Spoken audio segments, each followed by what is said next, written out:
Welcome to the Raider Connection Show. So grab your drink, hit subscribe, let's ride. Raider Nation strong, we never divide. From kickoff to the final echo, you're tuned into the Raider Connection Show. Hey!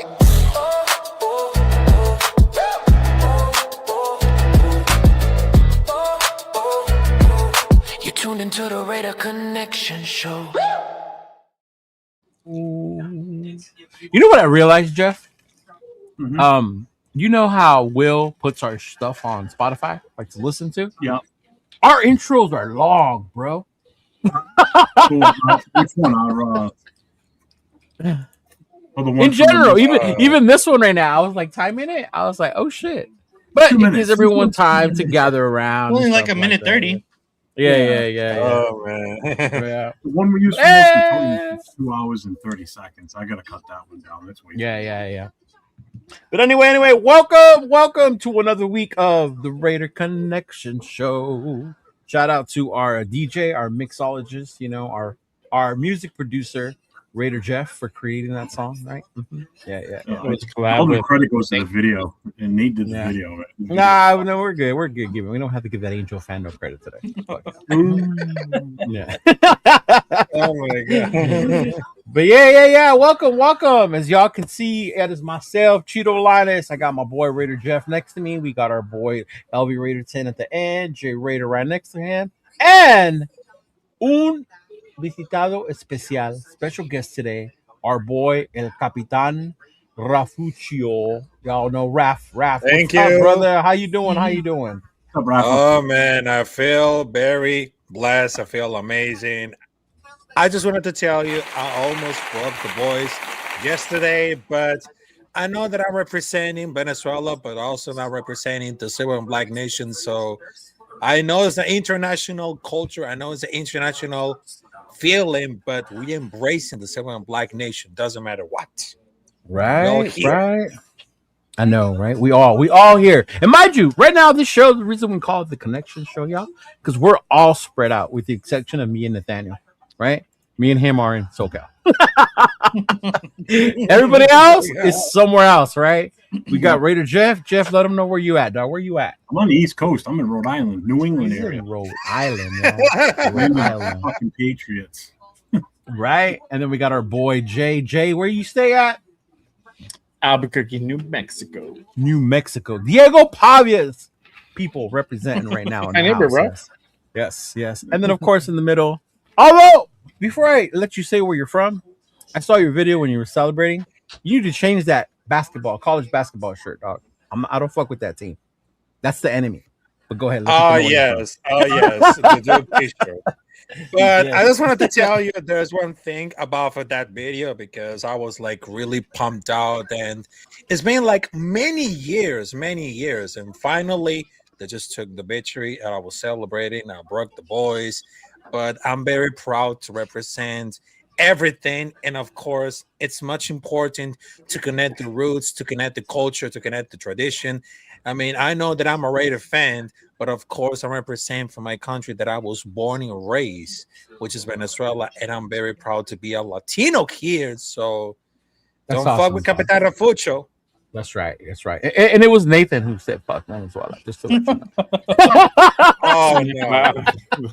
Okay, so Nate, we gotta talk about that later. But he didn't mean it disrespectfully. He was just in the heat of the moment because he was cheering for USA. But anyway, salute to the chat. Welcome everybody. Thank you for waiting patiently for us, right? Thank you, Jeff, for posting up on all the channels. Make sure you all subscribe to everyone's channels, especially Nathan's and Rafa's. Especially we want to get Nathan, get him up there as well, right? Big luck, Cheeto, you late. Yeah, big dog, you know me. I was in makeup, bro. I was getting ready. I was in makeup. Hey, before you go too far, Leo, just real quick, shout out to you, man. You hit the 1,000 mark overnight last night. Oh, I saw this morning. Thank you. Yeah. Congrats, man. That's awesome. Thank you. Hey, yeah, bro. My phone was going like brr. Like, what the fuck, bro? Who the fuck's texting so early? And because I have friends across the country, Chris had noticed it, so he was shouting out the congratulations. I was like, oh shit. Yeah. But thank you, man. Thank you. Appreciate it. No problem.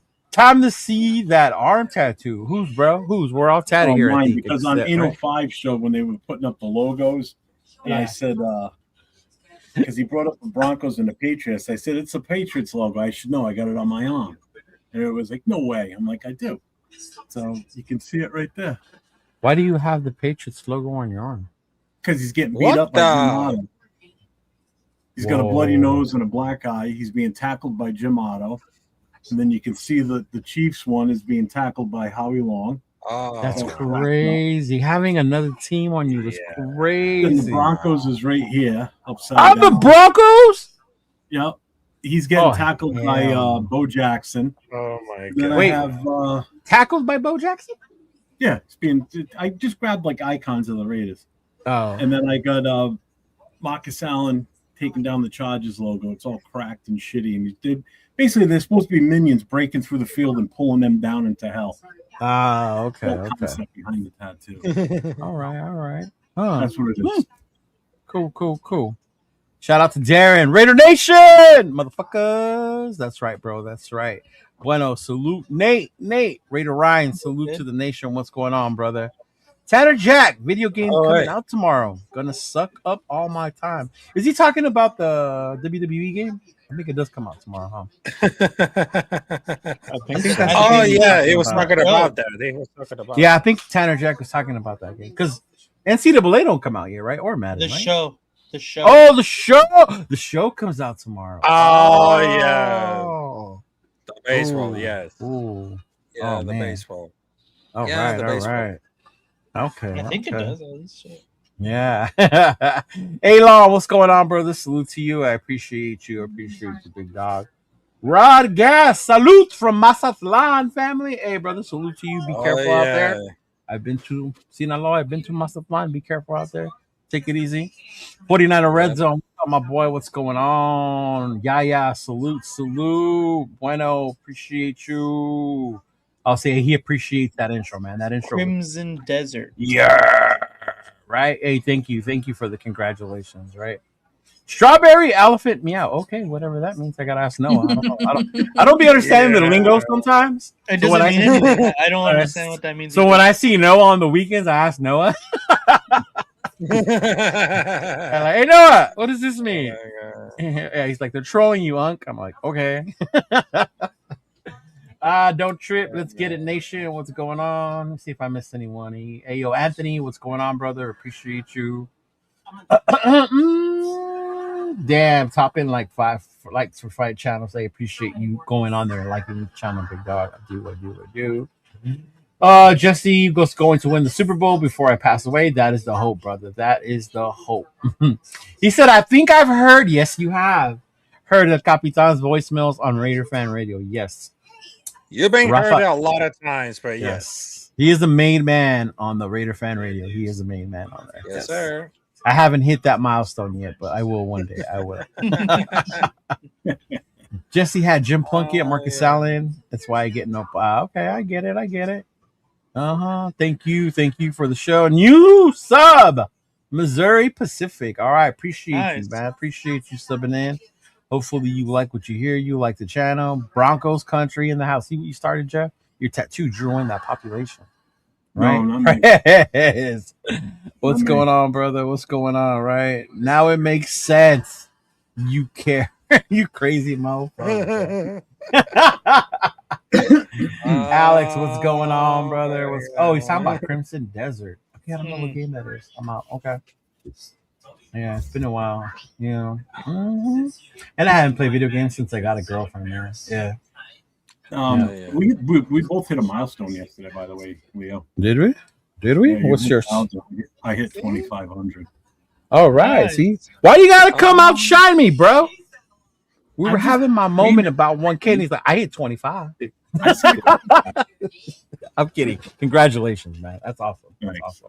People don't understand like the work it takes to get subs like that. Like it really does. Like you can't just put one video up and like, oh, let the magic work. Like it doesn't work that way. It'll go viral. Right?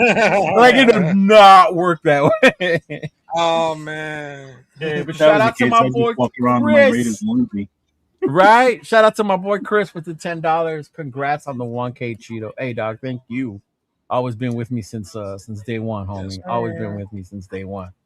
But yeah, man, what's going on, y'all? You know, make sure y'all like Radio Connection. Smash that like button. Sound off in the chat. We got our special guest, El Capitan Rafa. I'm sure all of you know who it is. Rafa, before we get started, I don't know if you want to introduce yourself. Let them know who you are, what you represent, what you're about with that Black Sunday hat. Because people are used to Afakassi's energy, but they might not know Rafa's energy when it comes to the yes, it is. For those guys who didn't know, for those guys who really know, my name is Rafael Chacin, as known as El Capitan Rafucho. I represent North Carolina because I live in the United States since 8 years ago, but I was born and raised in Barquisimeto, Venezuela, and I represent. We're very proud with a lot of tradition coming up there with the Civil and Black Nation. I do a lot of YouTube live streams coming up there with my podcast, which is Straight Outta Nation. Not only connect with the Raiders, but also connect with the NFL, college football, college basketball, and of course the Combat Club, which I include a lot of things in combat sports, including wrestling. I do provide play-by-plays in Spanish, which I am the king of providing play-by-play in Spanish, whether it comes to like great energy, great timing, and of course, a lot of great things, because I understand that some people might be like play-by-play is kind of be boring, but when it comes to play-by-play in Spanish, this Capitan right here, he's bringing you all the great moments coming up there. Yeah, ESPN ain't got nothing on your Spanish commentary, bro. I watch Monday Night Football with my dad sometimes, and he puts it on Spanish. I get so bored. ESPN so annoying. Yeah, he puts it on Deportes, and I'm like, oh my god, like why? Why? I like, Dad, I gotta turn you on Rafa, but my dad likes the Rams, so it wouldn't work. Yeah, it is. Oh man, yes! Shout out to my girl Myra. What's going on, Myra? We're Cheetos OGs, Raider Night. Appreciate you. But man, now that we're all up here, man, as Raider fans, since maybe about a week and a half, 2 weeks, it's been crazy emotional, right? From the off-season fights amongst each other about trade Maxx, don't trade Maxx, face of the nation, not the face, who's the future, fuck them pigs, all that stuff, right? And now it's kind of behind us, all right? Kind of. I say kind of because I don't even know if it's gonna ever end, right? But my question to y'all is a vibe check. How are you feeling right now about Maxx Crosby? And I bring that up because I don't know if you all seen, but he was just recently on The Rush, and he finally spoke up. You know, he had his little Oprah Winfrey moment. He went on his show. You know, he pointed to the therapist. You know, showed where they hurt him, and put all his feelings out there. You know, put it all out there for us. And I think the funny thing to me is, depending on how you feel about him, I seen it strays your perspective of what you heard him say. Like if you're a Maxx hater, you heard something completely different than somebody who didn't want to trade him to begin with, right? Or if you felt betrayed by him, you heard nothing other than fuck him. He's gonna leave anyway, right? So I'm curious to get your guys' reaction to what was said, and then Rafa, you being our special guest, man. Go ahead and lead it off, man. How are you feeling when it comes to the reaction of Maxx Crosby and what has taken part? Yeah, about for the Maxx Crosby cause right now. I mean, first, this could be his last guarantee years. So after all the bets are already off because they were asking for a trade and the trade fell through. Because if they gave the value, they want to could stay and make a trade. And the next big chance is that the draft day. So it kind of seems like it depends how it feels like after camp starts and up to the trade deadline. So I know he keeps trying on the down low, but with the same set here, material fit, so he will never play for them again. That was pretty too much. Whether it comes to that clause, but he didn't say publicity, but they never will be shopping unless it is saying what it now, but they probably just stay very low as long as don't restructure the contract. They don't want to like detect cap years later, because if they want a team that trades against under the contract, he has 3 years remaining basically. And for that reason, I mean, there's no trade clause status because Maxx Crosby has a no trade clause in the NFL contract, which is really weird to some players because of that. Because Las Vegas Raiders, the whole organization, has a full authority to trade him as long as the receiving treatment gives to the compensation and he has a physical. So why the fatal trail with Baltimore? I mean, the deal collapsed only because he failed his physical, not because he could have bid on it. Because the Raiders control the situation and not the player. But it seems like very fair enough because I know that Crosby is a 3-year extension for $106.5 million signed in 2025 with $91 million guarantee. But they all just complete before wanting it because of a failed physical, not going to block it. But the Raiders control the future and he cannot beat on a destination. I think it's all with leverage, his public pressure, or contract negotiation. But I think between for like, they really negotiated because they wanted to expect it to play under this current deal. So if the player approved needed, I don't think so, because if the organization can trade freely, there's a limit to public pressure on contract renegotiation. Because it seems like it's on a 3-year for a team of Kurakim. That would be granted reduced by a simple restructure by the Raiders. Trading him creates huge dead cap penalties, especially at the pre-June 1st. Yeah. There you go. Jeff, I know me and you kind of talked about it yesterday, so I'll let the other guys go right now first as well. But what about you, Jay? How you feeling, bro, after what you saw and what you heard with Max and what went down and then him coming on the rush and all that stuff? Well, I'm wondering if everybody got to see the rush. I don't know. Maybe some people got a little salty, or maybe they just tuning out. That's what I'm saying. Like, it depends on your perspective and your feels. Yeah. If you don't mind, I wanted to go ahead and share this reel that I made earlier today. Don't play it too long. I don't want to get copyright hit. Okay. I'm kidding. Since when do I care about that, bro? Hold on. I never. Jeff, right? Let me I know unmute Jeff my does. channel real quick. Hold on. I would just cut it out. See, this is why you gotta tap in live, y'all. You gotta tap in live, 'cause we might have to we're gonna have to cut out some shit because it gets copyrighted. You never know. Right, but if right. you want to go ahead and pull it up, I'll go ahead and play it. And I'll give it a little context. So basically, it's just an excerpt of the rush from yesterday's show that he did. He's in this clip, and I had to condense it into like about just over 2 minutes. But he talks about what happened when he got to Baltimore, everything leading up to the point where the Ravens back out of the deal, and you get to really hear that emotion, and kind of a little bit of what he's thinking, what he's feeling as this process happened. So, just a little context. When he talks about Neil, that's his doctor, Dr. Neil. I forgot his last name. CJ is his agent. So when he talks about that, he's referring to his agent. So this is Max. No one really will ever admit at either side what the real truth is or whatever. And ultimately, it doesn't even matter. I am where I'm supposed to be. I know that. I went there, did my thing, had my MRIs. Like before I left, I wanted to see the head coach and just chop it up, talk football, talk ball. Like he's a defensive guy. Never met him before like that, so I wanted to chop it up. So I didn't get to meet with him till the end of the day. I didn't get to see the GM at all. I thought I was going to see him when I first got there. I didn't see him for 5 hours. I don't know why. I'm not going to speculate. I didn't see him once. I was like, where's Eric at? Like, I want to say, like, you know what I mean? Like, he just made the trade. Like, I didn't see him for 5 hours. So at the end, they're like, yeah, I'll take you up and you go see the head coach, whatever, just before you leave. I was like, hell yeah. I was like, that's what I want to say what's up. And I dap him up and they could just tell like the energy was a little bit off. And the GM was standing in like the hall, like in the room next to me to the right. And that was the first time I seen him. And, I'm just in my head, like, this is a whirlwind. Like, I'm so excited, like fired up. You know what I mean? Like, this is a new opportunity, whatever. And you could just tell the energy was off. Like, I dapped him up. He had like a blank face. And I'm like, okay, I'm not thinking anything of it. Maybe he's just different. I don't know. I don't know him, whatever. Yeah. I go into the room.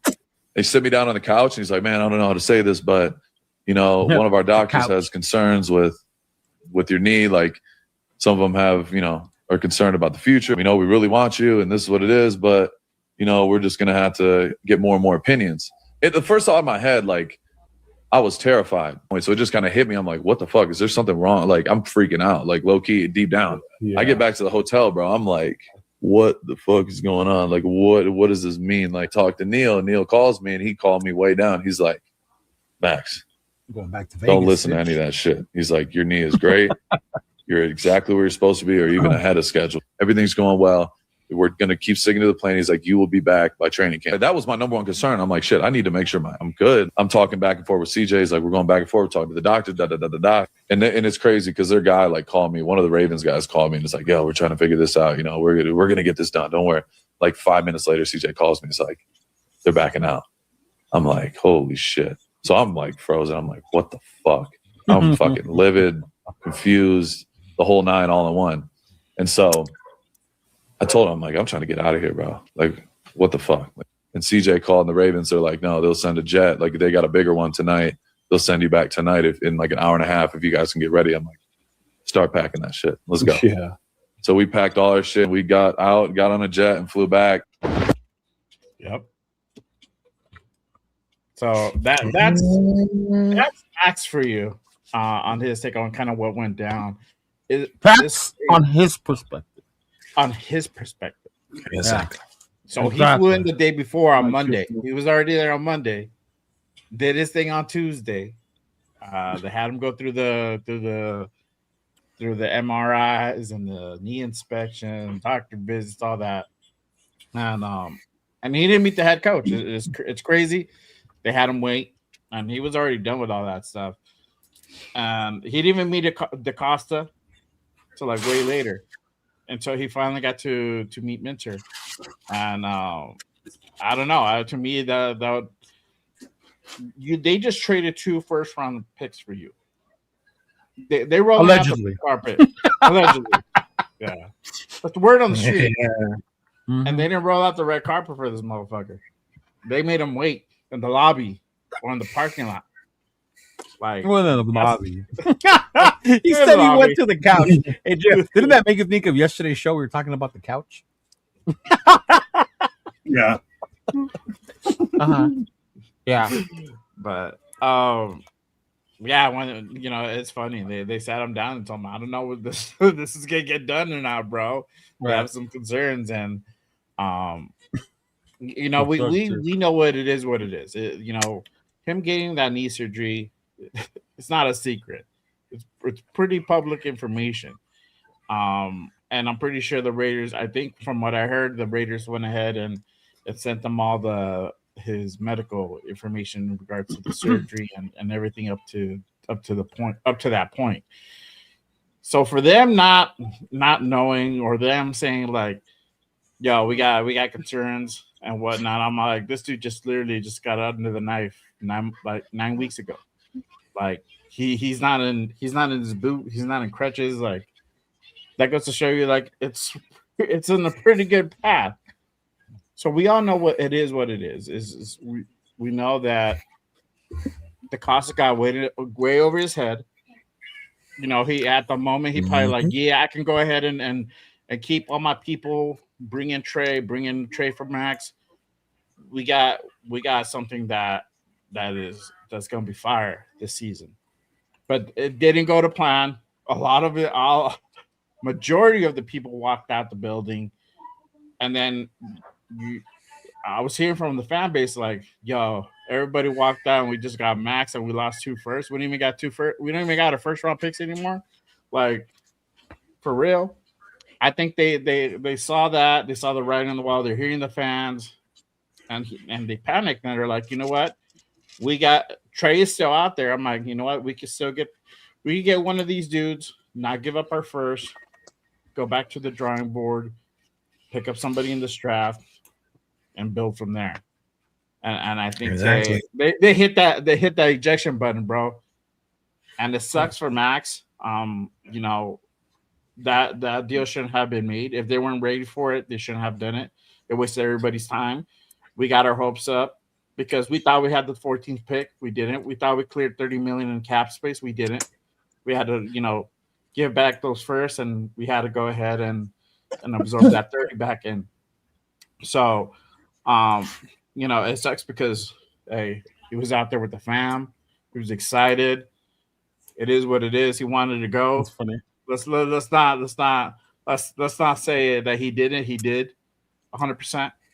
And it sucks that it didn't work out for him. But I think now he knows that the grass isn't greener on the other side sometimes. He has a pretty good here. He has a fan base for the most part that that really cares and they want him here. And I'm glad he's back. I am. You're I'm not glad gonna he's lie. back? Okay. I'm glad he's back, Yes, bro. it is. But Yes, it is. I feel like you just like you broke up for like that week or 2 weeks, and then you just got back together with your girl. So you like, I'm glad we back. I'm a little hesitant. I'm a little guarded. I'm a little guarded now, bro. It's just like, Yeah. you know what? I'm not gonna share all of myself with you anymore. That's it, Max. I'm a little more guarded now. Okay, that makes sense. That makes sense. Yeah. What's up, Steve? What about you, Nate? What are your mean, feels on I the? completely agree with what Jay said. It's Yeah? funny because I watched the Rush podcast last night. Actually, You do, yeah. and Did you get one of those beds that Grogan was fucking, advertising? That motherfucker does more ads. Jesus he's the Christ, only one that bro. does the ads. Right? I'm like, bro, I pay YouTube Premium. I don't want to see ads, dog. Like, continue, dog. Continue. Right. My bad. Damn, that you must not watch Jeff's channel, man. 'Cause that shit has fucking ads, bro. That shit has fucking He ads. puts it on aggressive. Oh God, he Nope, does. I do balanced. Hey, Sure. get premium, folks. No, Oh but my I God. completely agree with what Jay was saying. Right when I came to terms that we lost Max, and I started to get excited about the 14th overall pick and Makai Lemon. well, yeah, obviously Makai Lemon, but just like Oh what my we could God. do, the possibilities with it, and then it gets rescinded, and to me, it was a win-win situation all the way around. Like, Right. essentially, we're just back to the trajectory that we've already had prior to any trade talks, like at all. Like we had Maxx Crosby on our team, and it was just obviously we make the trade, and it doesn't go through. The thought of the 14th overall pick and next year's pick is nice, of course. Woo! Yeah. Of course it is, but now we get to add one of the best, or not even add, but I guess keep one of the best defensive ends in the NFL, and. I already we could go on and on about that. Like I On said, and on. your perspective on And- what the thing depends on how you feel. plus all of the additions that we made on the defense is Right. undeniably way better than what anything that this recent Raiders regime has had. So Yeah. I think it's a win-win whether we kept Max or lost Max with that trade package. Now it's just I don't like Leo said, I don't know if it'll ever go away. I think we're gonna hear rumblings again during the middle of the season. Obviously, if the Raiders aren't very good, then of course it's gonna happen. But I think that because this whole thing happened and we already did technically trade him away once, that a lot of teams and fans and media are gonna go ahead and say, hey, he's available. He was obviously available earlier this year. Let's just go try to go get him again. So it's definitely not over. No, I wish I don't it think was. I really do wish it was because I know Same. everybody is tired of it. I know we're all tired of talking about it. Everyone in the chats are tired of talking about it. I already seen a couple people say that. But he's already said, and he said it on the Rush as well, that everything was meant to be for a reason. He's here for a reason. He went to go see what it's like Jay said, or the grass is always green on the other side. He went to go see, and it wasn't. It really wasn't. So, Did he really get to see the grass? Because he never got to play on it. but that's the thing. That's the thing. Right. Your initial Lamar. your initial first meetings are everything, and for your GM to not come see you, the first person to come see you should be your GM. He's or your head coach. You know what? Either of those two guys didn't come see I've been you. wanting to ask you this because you're the youngest in our circle. And when Max said, I went to go dap my GM. Yeah. In my mind, why are you dapping your GM? Why are you not shaking his hand? Why are you going up to the general manager, right? If I met Mark or even Spytek, I wouldn't go up to them and dap them, right? I would go up to them and pleasure meeting you, shake their hand. Is that just mine and Jeff's older mentality, or? It's not. But basically, the word dap has just become, like a greeting. It's lost its meaning from dap, like it's lost its meaning from that to just a greeting. It could have been like the hey, what's up? And I seen Spy Tech do it sometimes. Like that footage where they just go and they. That's what we got to pick in with the youngster in the group, because our translations might be a little off sometimes. Nah, it's not the full like yeah.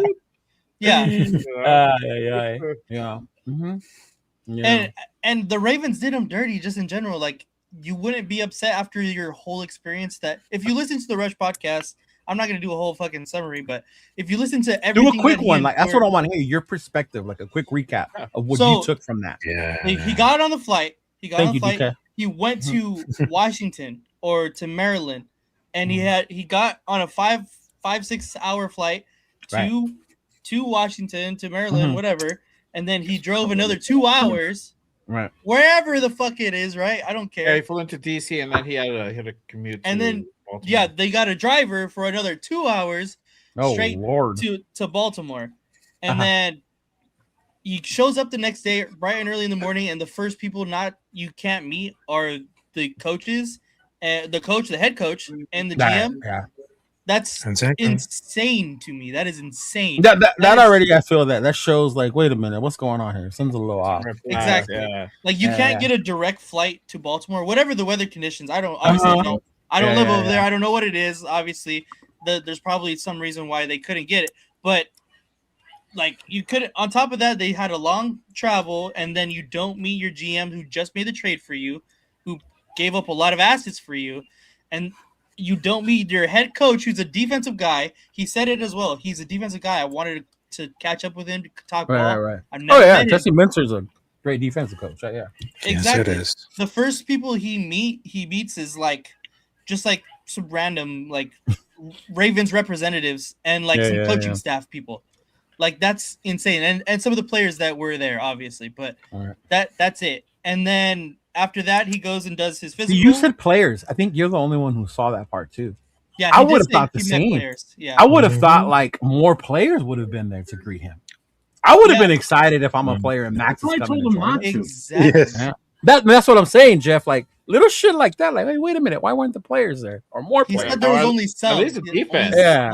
All right. Exactly. Like it's a big deal. You know what I mean? He was met by the long snapper. Right, exactly. Probably it wasn't even nobody crazy, right? Secretary, bro. He did the tour or whatever, and he went to do. Obviously, it wasn't Lamar. Lamar wasn't there. Yeah. I feel like that would have been noted. Like he would have said that. He's like, "Oh, I met Lamar. I met whatever. Right. Like it was cool, whatever." I feel like he would have said that. But right.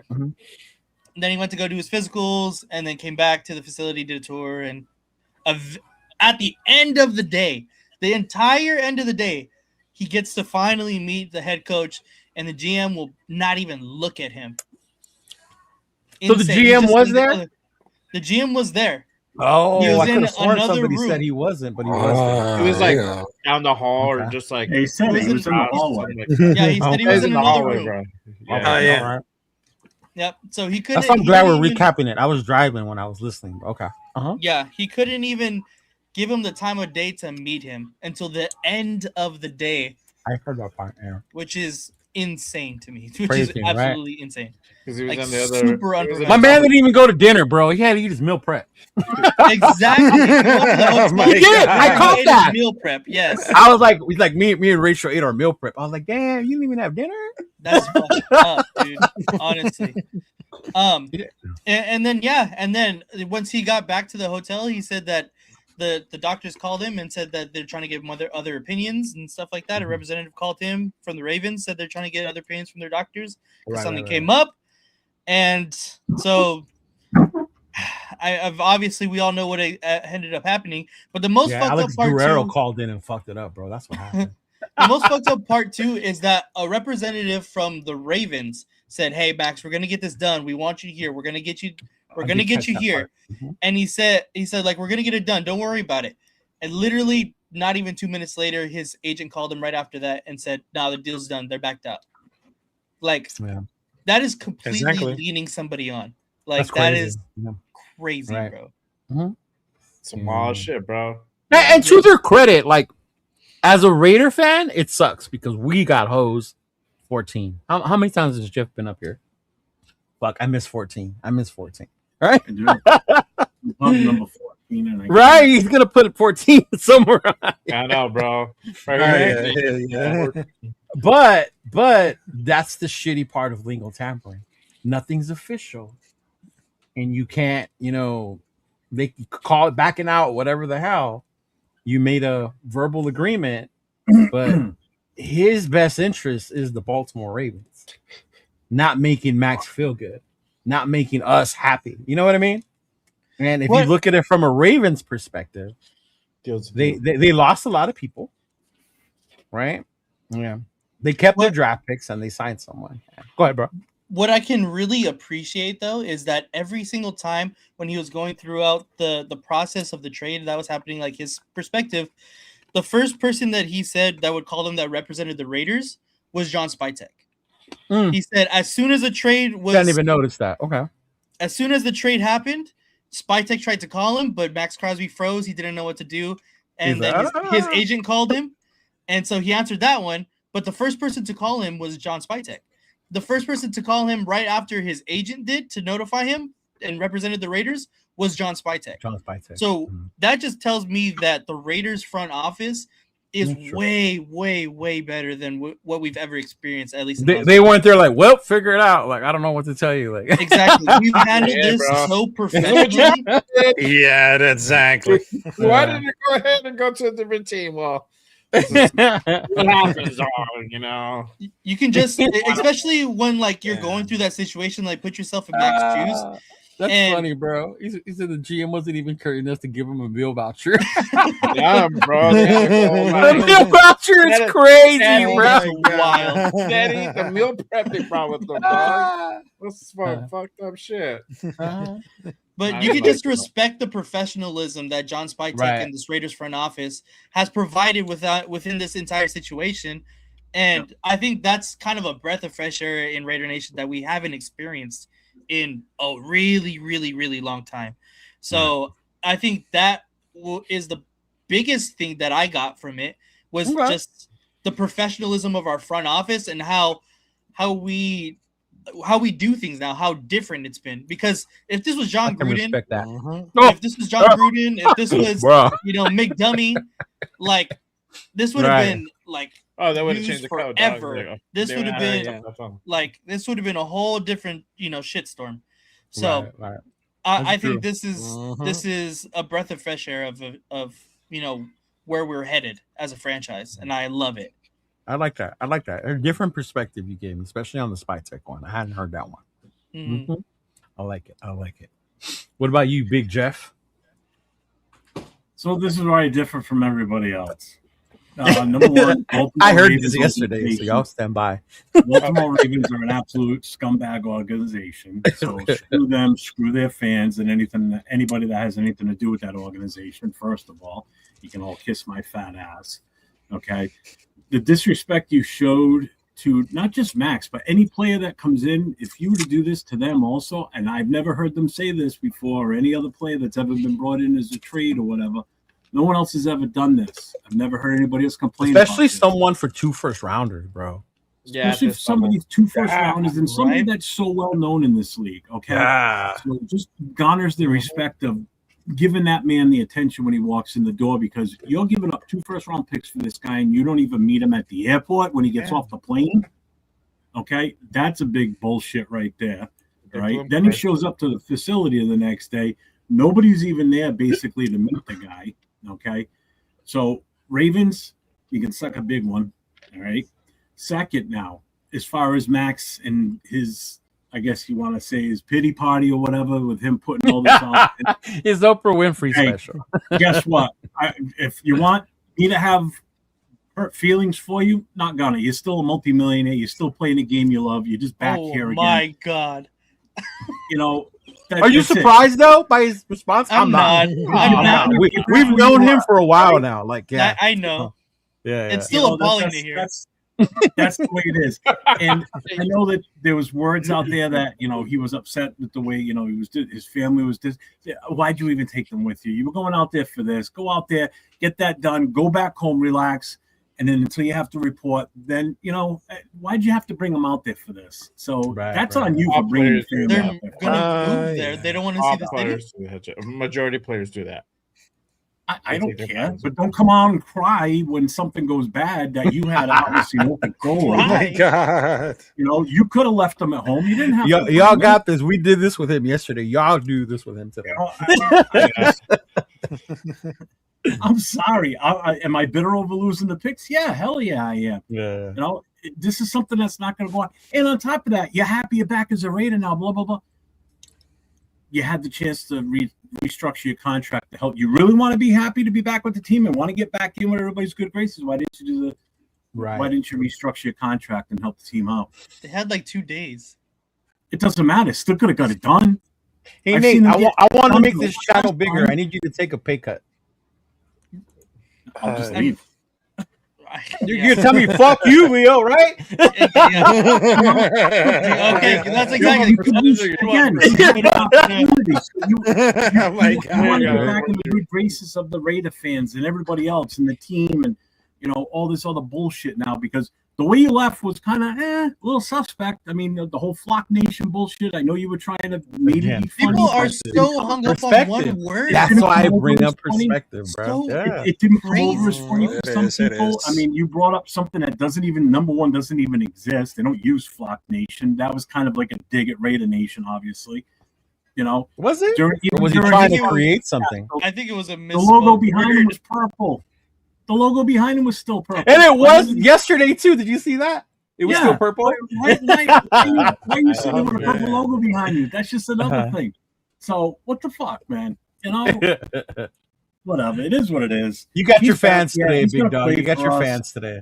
Yes. Whatever. But if anybody thinks this is not good, this is just an extension of the drama bullshit. Some people will take it that way. I'm over it. That's why I'm just in this mentality. I don't give a fuck. Okay? Yes, all right, fine. You might have thought you were disrespected, you know, the way they handled everything. But that's all on the Ravens. That's not his fault as far as the way that went down. Oh, no, yeah. He didn't do anything. I'm not blaming him. He can't be upset It's about totally it. on the Ravens and the way they handled this. It's not justified to be upset about it, though. What? How the Ravens handled the situation. No, I'm pissed at the Ravens.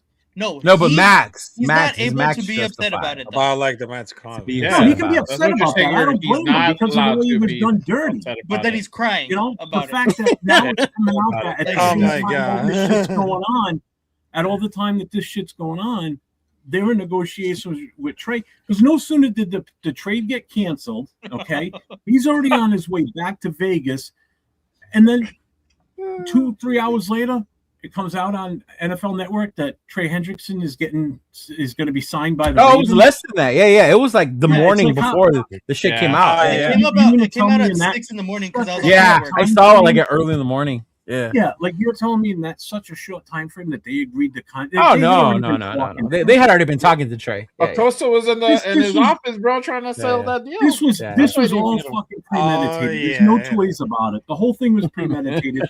They knew what they were doing. Oh yeah. They were Max. Yeah.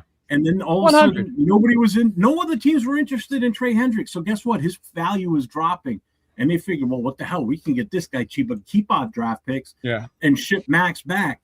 Why don't we do that? And then let's put out this phony, bogus bullshit story that, we thought we could get both. Kiss my ass. There's no way you were going to get both. There's no way. Yeah, there's no way. It wasn't going to happen. Yeah. You know, because Lamar Jackson already said he's not restructuring his contract. Yeah. So that ain't going to happen. So you can forget it. So don't sit there and tell me you were going to try and sign both, because that's bullshit. So, right. Good luck with Trey Hendrickson. Good luck, guys. Fucking Baltimore sucks. No, and it's funny because we talked about Trey Hendrickson. Those fuckers better come close to winning the Super Bowl, because if they end up with a fucking top 5 draft pick because they suck so bad, I'm going to be even more pissed that we don't have. I think they are. Oh my God. Yeah, dude. If Lamar goes down, bro, they're a wrap. Again. It's a wrap. Yeah. Which is King Henry. King Henry's getting older. If King Henry goes down, what happens to them? Yeah. They're screwed. Yeah, bro. No. And they don't have a tight end anymore. Oh, they said they're back. They don't have Likely anymore. No, You Likely lost went your to the. Or their second. Your center's gone. Your running back's getting older. Your wide receivers are not that great. Your quarterback they have can't his make. flowers, As soon as they yeah. get close to the playoffs, he gets hurt when they need him the most. You know, Trey Hendrickson's probably going to get hurt again. Plus, I think he's not that great anyway. The more I watched film recently on him and people comparing him to Max, it's way different. Night and day. This guy's getting blocked out, single blocking by a tight end. Max ain't getting blocked by a tight end unless it just so happens. Oh, now we're praising Max. Hey, man, he's doing it. Just give him his flowers. Damn, Nathan. He's not always negative. I'm done. I seen you in the chat, Leo. I seen you. Don't worry. I got something for you. For me, what I do? Oh my God. What I do? What did I do? What did I do? Wait, hold on. Right? I'm trying to look for it. Yeah. This next segment is brought to you by Monster. Do you feel down in the dumps? New flavor Monster Fruit Punch. Oh my God, dude. That shit drives me crazy. That'd be crazy. You bring up a good point though about Trey, about Trey, Jeff, because we were talking about it as tampering period began. Because you start seeing who was getting signed, and then we're like, Hendricks hasn't got signed yet, or they haven't offered him anything. And then by then, in our mind, Max was gone, and I saw how much money we had. I was like, fuck it, go get Hendricks, right? Because he's not getting the 40 mil he thought he wanted. He's gonna get a lot less. And I think that's when Baltimore was like, wait, this dude is not getting the money he thinks, so we can get him cheaper and we can keep our first round picks. Right. And at that point, they can say whatever they want. They can make up anything. I'm like, you know what? Yeah. My astrologist told me that this wasn't in the cards for me. Max ain't meant to be here. Right? Yeah. Right? And we couldn't have said shit because legally there wasn't shit we can do. Right? No. Yeah. Yeah. I think DeCosta started out as a good idea in his head, like, oh, that would be cool if I brought in Max. Like, it would be totally worth it. But that was on him thinking like he can keep majority of his guys that were coming up free agents. You know, he's like, if one or two guys walk, that's okay. That's acceptable. But if, you know, he had basically everybody walk on him. Get immunity. Yeah. He's like, oh my God. And what? How many went to the Giants? I just know Likely. Likely is the only one that I know. Oh my God. Yeah. But I think he got in the way of his head, to begin with, and it sounded like a good idea at first, and then he's like, "Oh shit, what did I do? Let me figure out how I can get out of this," And he's like, "All right." Jeff is going off, and I love it. Oh my God. But yeah, man, and honestly, I just don't give a shit how he feels about the whole thing. We know that. The Ravens fucked up, plain and simple. And I think that's why in the beginning, before we started, I was like, it just tends to be on the perspective of the person opinion of it, right? Because as much as I was okay with trading him, I was also okay with him staying. I didn't see it as drama, right? Jeff obviously was fucking done with it. I'm done with this motherfucker, right? And then there's people that heard the Flock Nation and started burning the jerseys. Like, this motherfucker don't want to be here. I knew it from the beginning. He's the one that started all this, right? So it's just, and then you see videos, and it just takes you, to me, it takes you where you want it to take you.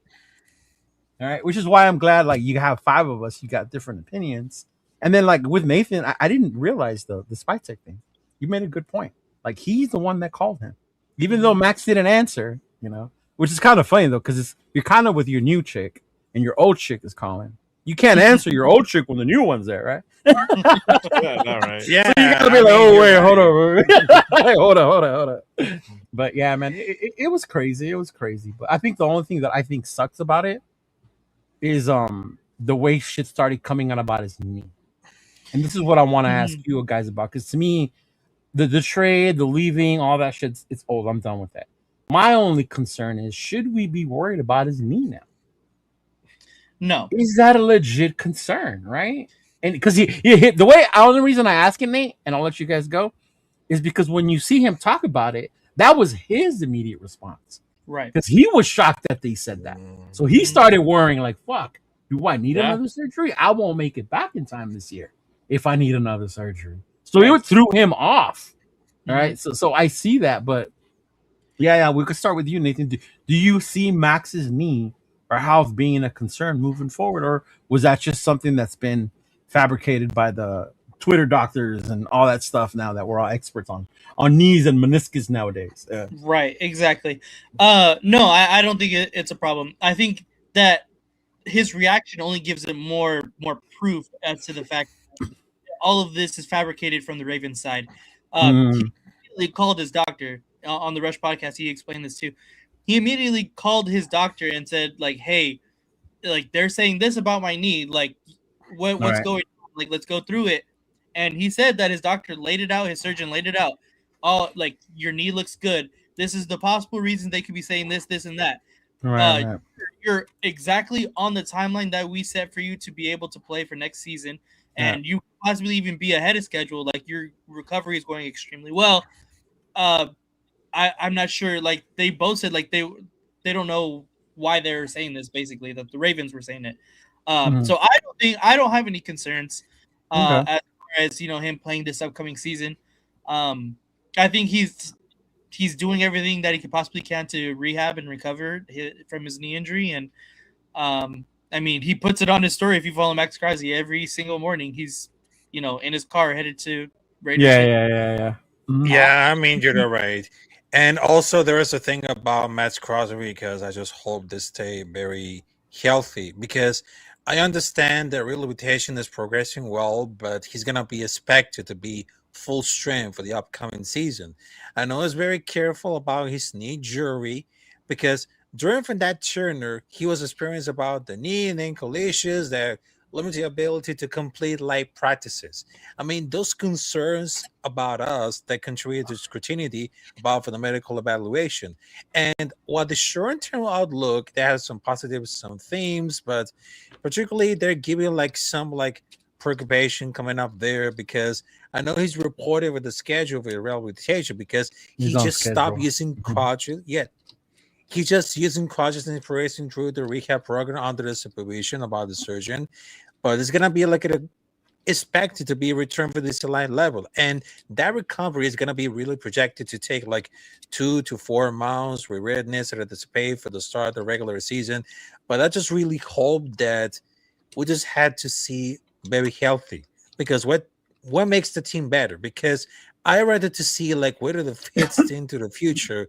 Because I'm just saying that what's the worst that could happen? Because we need to see our players getting really healthy. Because fortunately, we're just looking at like in what cause would they have it so much fun? Because all that expectation coming out the being off and being on right there, because it just realized that it's gonna be so much interesting to get really whole right now. Because I understand that some players they got really injury and just like getting out of the control.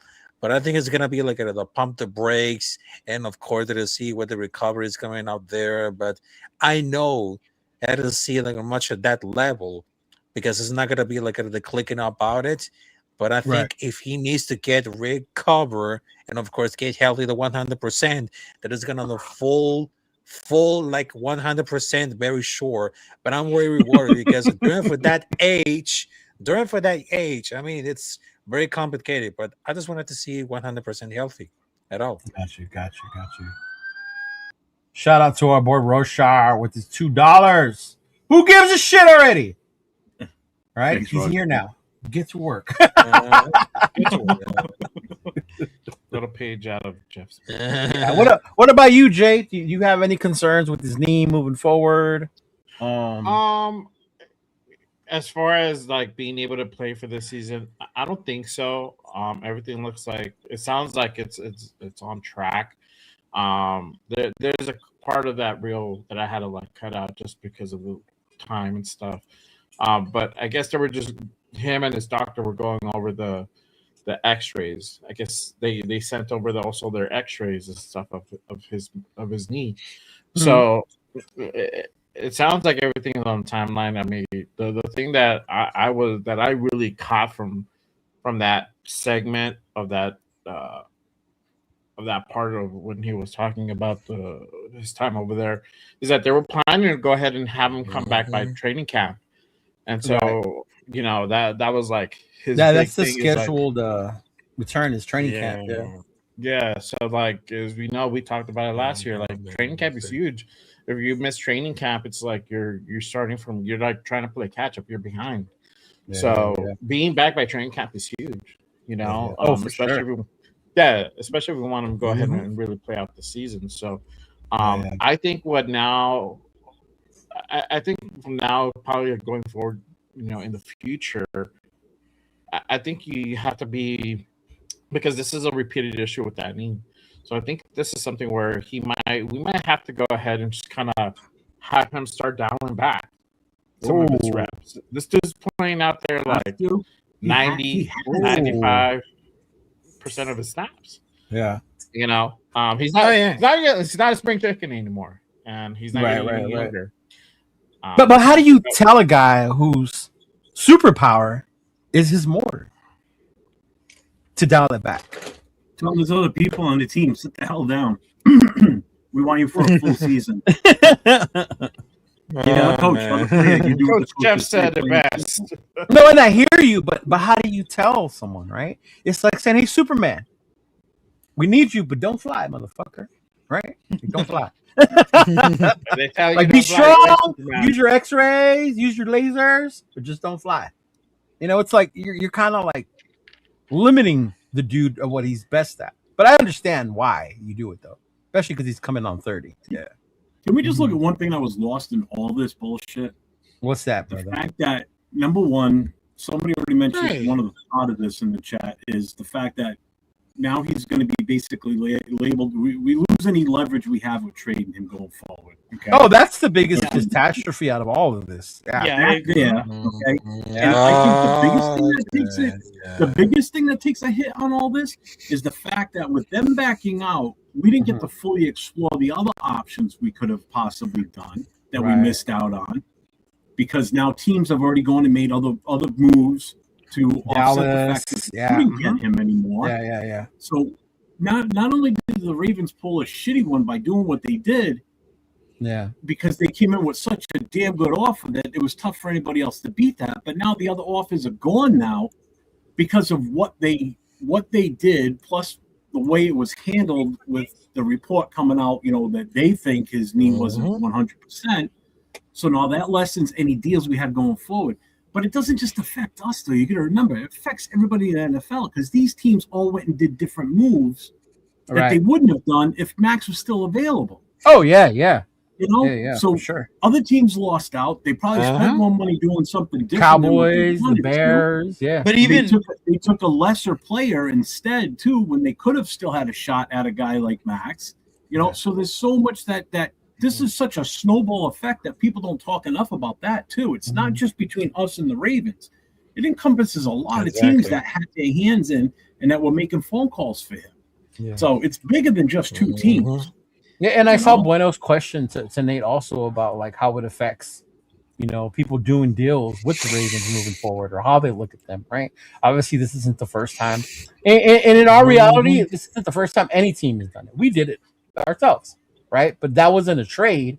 It was we were going to sign a certain player. He came, we failed him, and then we signed somebody who was better, right? So it happens, but I think to me, like, that's why I hate, and I think we talked about it, Jeff. This is why I hate legal tampering. This is why legal tampering just to stop being a thing. You know, the NFL made it to get their clicks, to get their news, to get us all hyped before the start of the actual deadline, because the NFL is fucking Bloody right. If you think I'm actually crying over this, then you're totally misconception. You've got a misconception of how I'm handling it. Because that ain't crying. That's just being pissed off about all the bullshit that's going on with this. I ain't crying, trust me.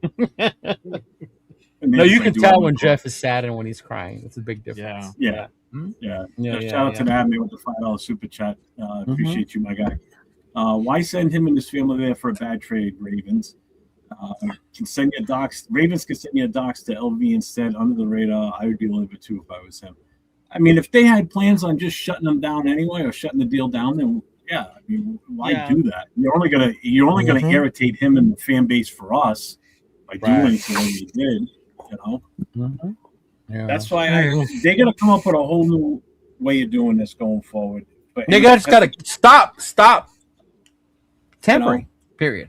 Legal well, I mean, tampering. you can send, but nothing can. How do you do this though? You I mean, don't need basically- 3 days for it. Yeah. You don't need 3 days. You need 24 hours. It's like, all right, you have 24 hours. Yeah, but it's like I'm talking about like the whole medical review. I mean, should that be appointed by a third party? And that's the thing, because each team where the player has plays currently, not have. But then that could be seen as bias, though. You know what I mean? Like, you could be seeing they're just saying that because they want us to go. Yeah, but you could send these. You could send the doctors from Michigan down to Vegas to do the. You know what I'm saying? I don't know if I trust people from Michigan. I saw what happened over there. I'm just picking a state. send the doctors to the state or to the facility where that player that you want to trade for resides. No, I get you. If it's a Rams player, you're sending the doctors to the Rams as your team representative. Kind of like a NFL and a players association doctor. Nobody with the teams, but like an owner one and a player one. Yes. And these But two there's no dudes- shenanigans. Yeah, no shenanigans. There's no shenanigans. Because it can't be different teams, because you're always gonna think they have their bias. You know? Right. Like, I'm gonna think the Baltimore Ravens doctor said that because they knew they wanted to back out. The Raiders physician's like, no, bro, you're on track. They're tripping. Yeah. Mm-hmm. But he was talking to his doctors- personal doctor, his surgeon. The doctors he's can't be appointed. And then by Brady the- could be telling Guerrero, hey, man, I don't want him here. And Guerrero's like, be gone, bitch. Like, we don't want you here. Like, yeah. And that's another dynamic we haven't even talked about. How's that going to work out now, too, going forward? Is that going to be an issue? That was so overblown. It's so I think overblown. that was a little bit overblown. Yeah. And he's gonna play, bro. It was obviously the right decision for Guerrero to shut him down. Obviously, Max can be upset about whatever. Well, I'm not saying the it decision is. was wrong, but going forward, there's going to be some tension there. No, I think that it was just a heat of the moment thing that Max got so upset. Obviously, he does. You want to, as a competitor, you want to finish the season off. Whether there was any kind of, hidden thing behind him shutting it down, obviously we can only speculate. But right. It was the obvious good decision. He needed surgery. So Because that was the other rumor that came out, right? The Cowboys doctors were saying it was a no. Yeah. Yeah. But let's just keep it a bean. I mean, honestly, bro, it's he wanted out, bro. He wanted out. He wanted to chase the ring, and that's. But is that bad? No, it's not bad, but that's just what it is. And that goes back to our topic, like the Max vibe, because people are seeing it that way. People are seeing it that way. He wanted out. He's not a real Raider. A real Raider wouldn't want out. That's crazy.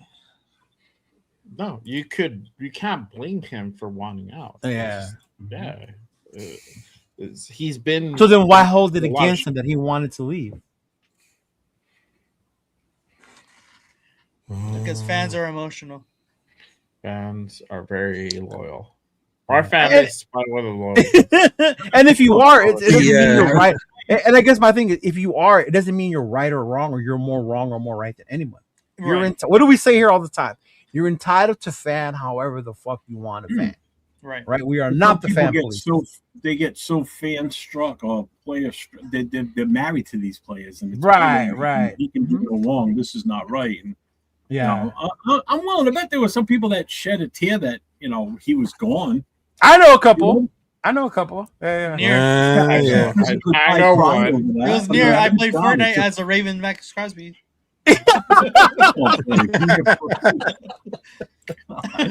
Right? Yeah. Call him emotional one more time. Oh my god. Call him emotional one more time, bro. See, even with people we regularly have on here, it's like some of them are, fuck him. He didn't want to be here anymore. Right? And I get it. You're entitled to feel that way. You're a fan. We argue all the time about Devontae, right? Josh Jacobs. They didn't say goodbye, stuff like that, or Carr, the biggest one of all, bro. The biggest Raider divider in one of our recent histories was the way shit went down with Carr, right? Yeah. Well, my whole thing is I just want them to be successful. Is this team? My final question, and then we'll move on. Is this team better with Maxx Crosby or without? And I'm not including the draft picks, Jeffrey. Just as a player, As a player, because if I say draft picks, even I'm gonna tell you I'd rather take a 14 and a 1 next year. yeah. And I love Maxx Crosby. Yeah. Right. But as a player, is this team better now that he stayed and he's a Raider? Can I answer this one with you, first? Jeff. Yeah, that's what I said with you, Jeff. I automatically I think it is because Mhm. just the talent that's on that defense was improved dramatically. Dramatically. I like that one. Drastically, sorry.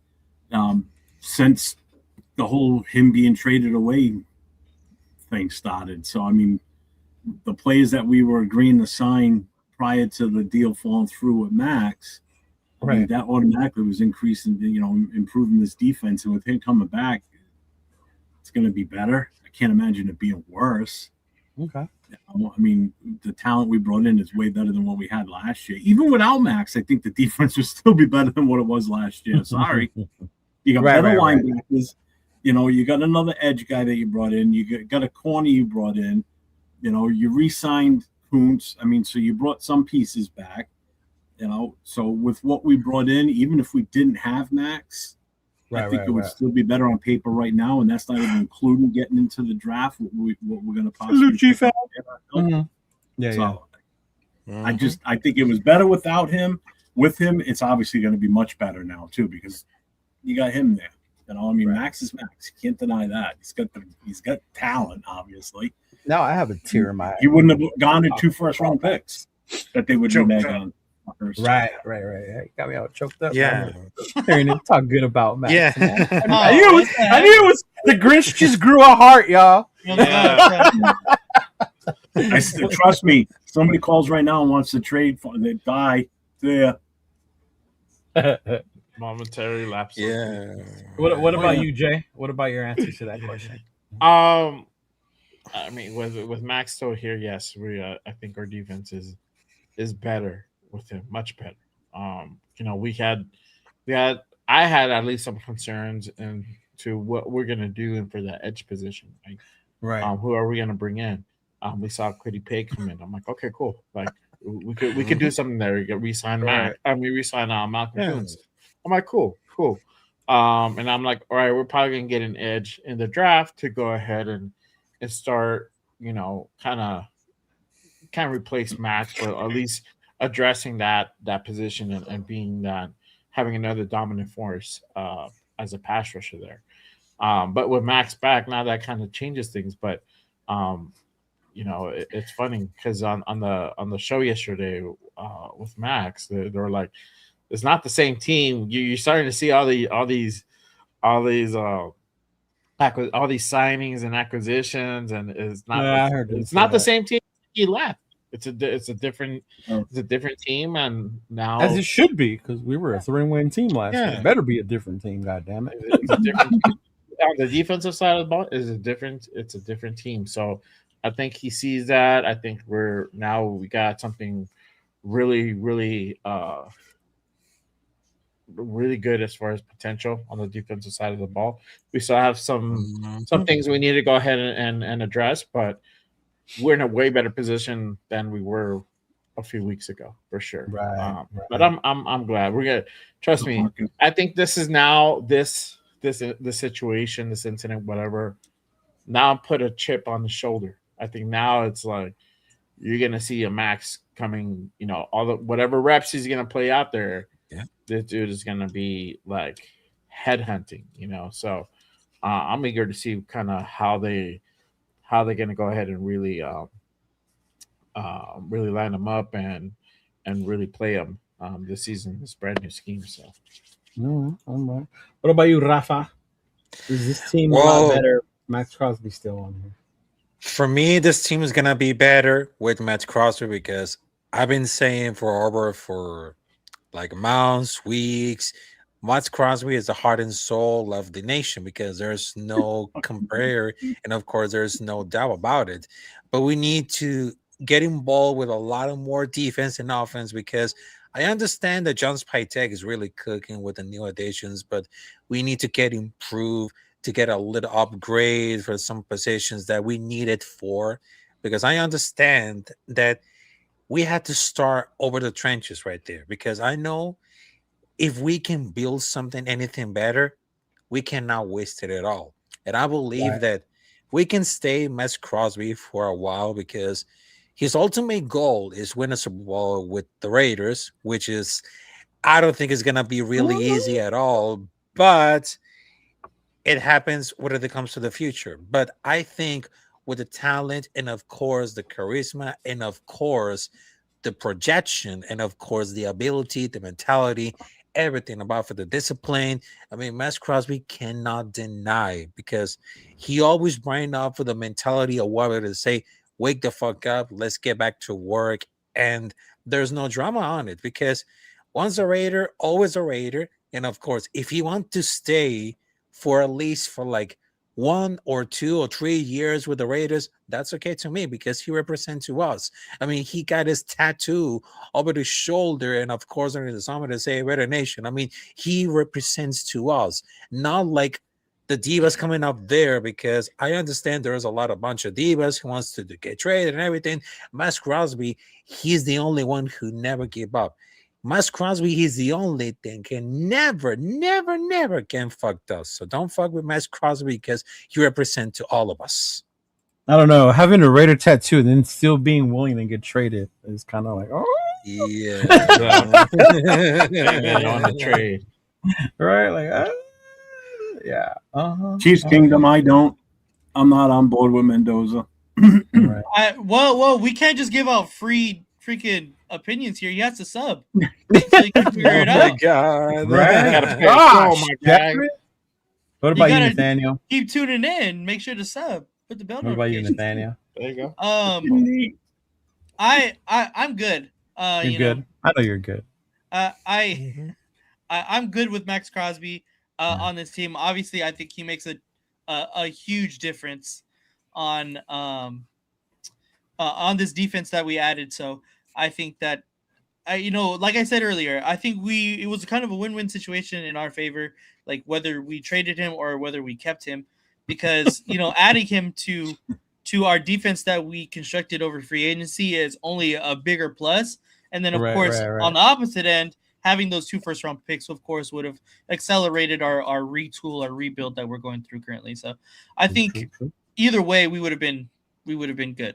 But now considering the fact that it's set in stone that we do have Maxx Crosby, I'm excited for it. Honestly, I'm excited to see how he responds to all of the criticism that he's received from our fan base and from for against the Ravens and through the entire media scrutiny that's happened. So I know he said he's ready and he's hungry to prove everybody wrong. So I'm excited to see what he can go out there. Does he have that dog in him though? Mm-hmm. I'm surprised you used that in the right context. I know, right? What are you trying to say, Nate? He doesn't know how to use that correctly. No. Oh man, I guess I'm too much of an old head to use that. Yes. No. He's got that dog in him. He's a fighter. What was the other one you can't stand? Oh my god, there was another one that you can't stand. Oh, I forgot. The toughness. He's got the that toughness. He's tough. Yeah. What does that even mean? He's got that toughness. Come on, man. Can you play the game or not? That's all that matters. Get off my lawn and throw the fucking football. He's a dog. He's got that toughness. You don't get to play the game. Shut up. God, man. Oh my god. So we're gonna do something a little different today. Right now we're moving on from free agency. We're towards the tail end, right? Well, big signings, bigger additions. Obviously, there's still one key thing up there. But as far as looking forward, heading into the draft, obviously all signs point to us drafting Mendoza, even though some of us might not be on board with that plan or would prefer that they get more picks, right? But all signs lead to us, trading from picking Mendoza. So with that being said, no, keep saying that, trading. Did you see I said it on 805's channel on their show about the Miami trade? Almost because they're getting ready to trade up for Mendoza. Oh my god. But yeah, as far as position right now, like if you had to choose, right? And we're talking about in the draft, like right now, round 2, number 36, because obviously round 1 we win quarterback. We won't argue about that because we can do a whole show. All right, especially us, arguing about that, right? But when it comes to the second round, like, what do you think is going to be the biggest position or thing that needs to be addressed with that second round pick? You know, it could be offensive line still. Is it wide receiver? Is it defense? When you come to defense, what defense? You know, do we add another linebacker? Do we take a Jacob Rodriguez, right? Do we get that D tackle? Do we take the nose, right? Do we take a corner? Hey, let's get a shutdown corner. We ain't got one of those, right? Let's get one of those out there. So, in your opinion, looking into that, like, what would be your ideal as far as what would be the biggest need for this team right now, the way we're built? We'll start with you, Jay. What's the biggest need at 36? my sign recall. I'm just going real. As my boy Turf says, right? The word on the street is we're drafting Mendoza. God damn it! Oh my god! Right? That's true. That's true. Yeah, but where are you leaning at towards looking at as far as position or need, Jay, when it comes to that second rounder? Yeah, for sure. And this is what we're talking about, like before free agencies, like, because we're kind of a little bit like literally doing mocks, and now that we just went through free agency, and we got our answers. So right. I think the biggest priority at 3 weeks ago was the linebacker room. Now it's nose tackle, right? Mm-hmm. Now it's wide receiver. You can go ahead and put it into that category. Okay. So I think honestly, I love Jacob Rodriguez. I think he would be phenomenal here. But and this is why I started with you, because we added linebackers, and for the longest it was always Jacob Rodriguez. So now I'm wondering, now things change. So I think right now at 36, you have two choices. I think it's either with nose tackle or you go receiver, and I say receiver in the second round because everything beyond that, as far as talent wise, it starts dropping off. Third round, you can get maybe another wide receiver 2, but guess what? We already have 2 of those guys. We need a wide receiver 1, and we still have that opportunity at 36. But I think the biggest need is nose tackle. So kind of where does that put us? Okay. Yeah, at 36 you have Lee Hunter. You have Caden McDonald that could possibly fall down there to 36. But on the flip side, they shout out to my guy Raider Resistance.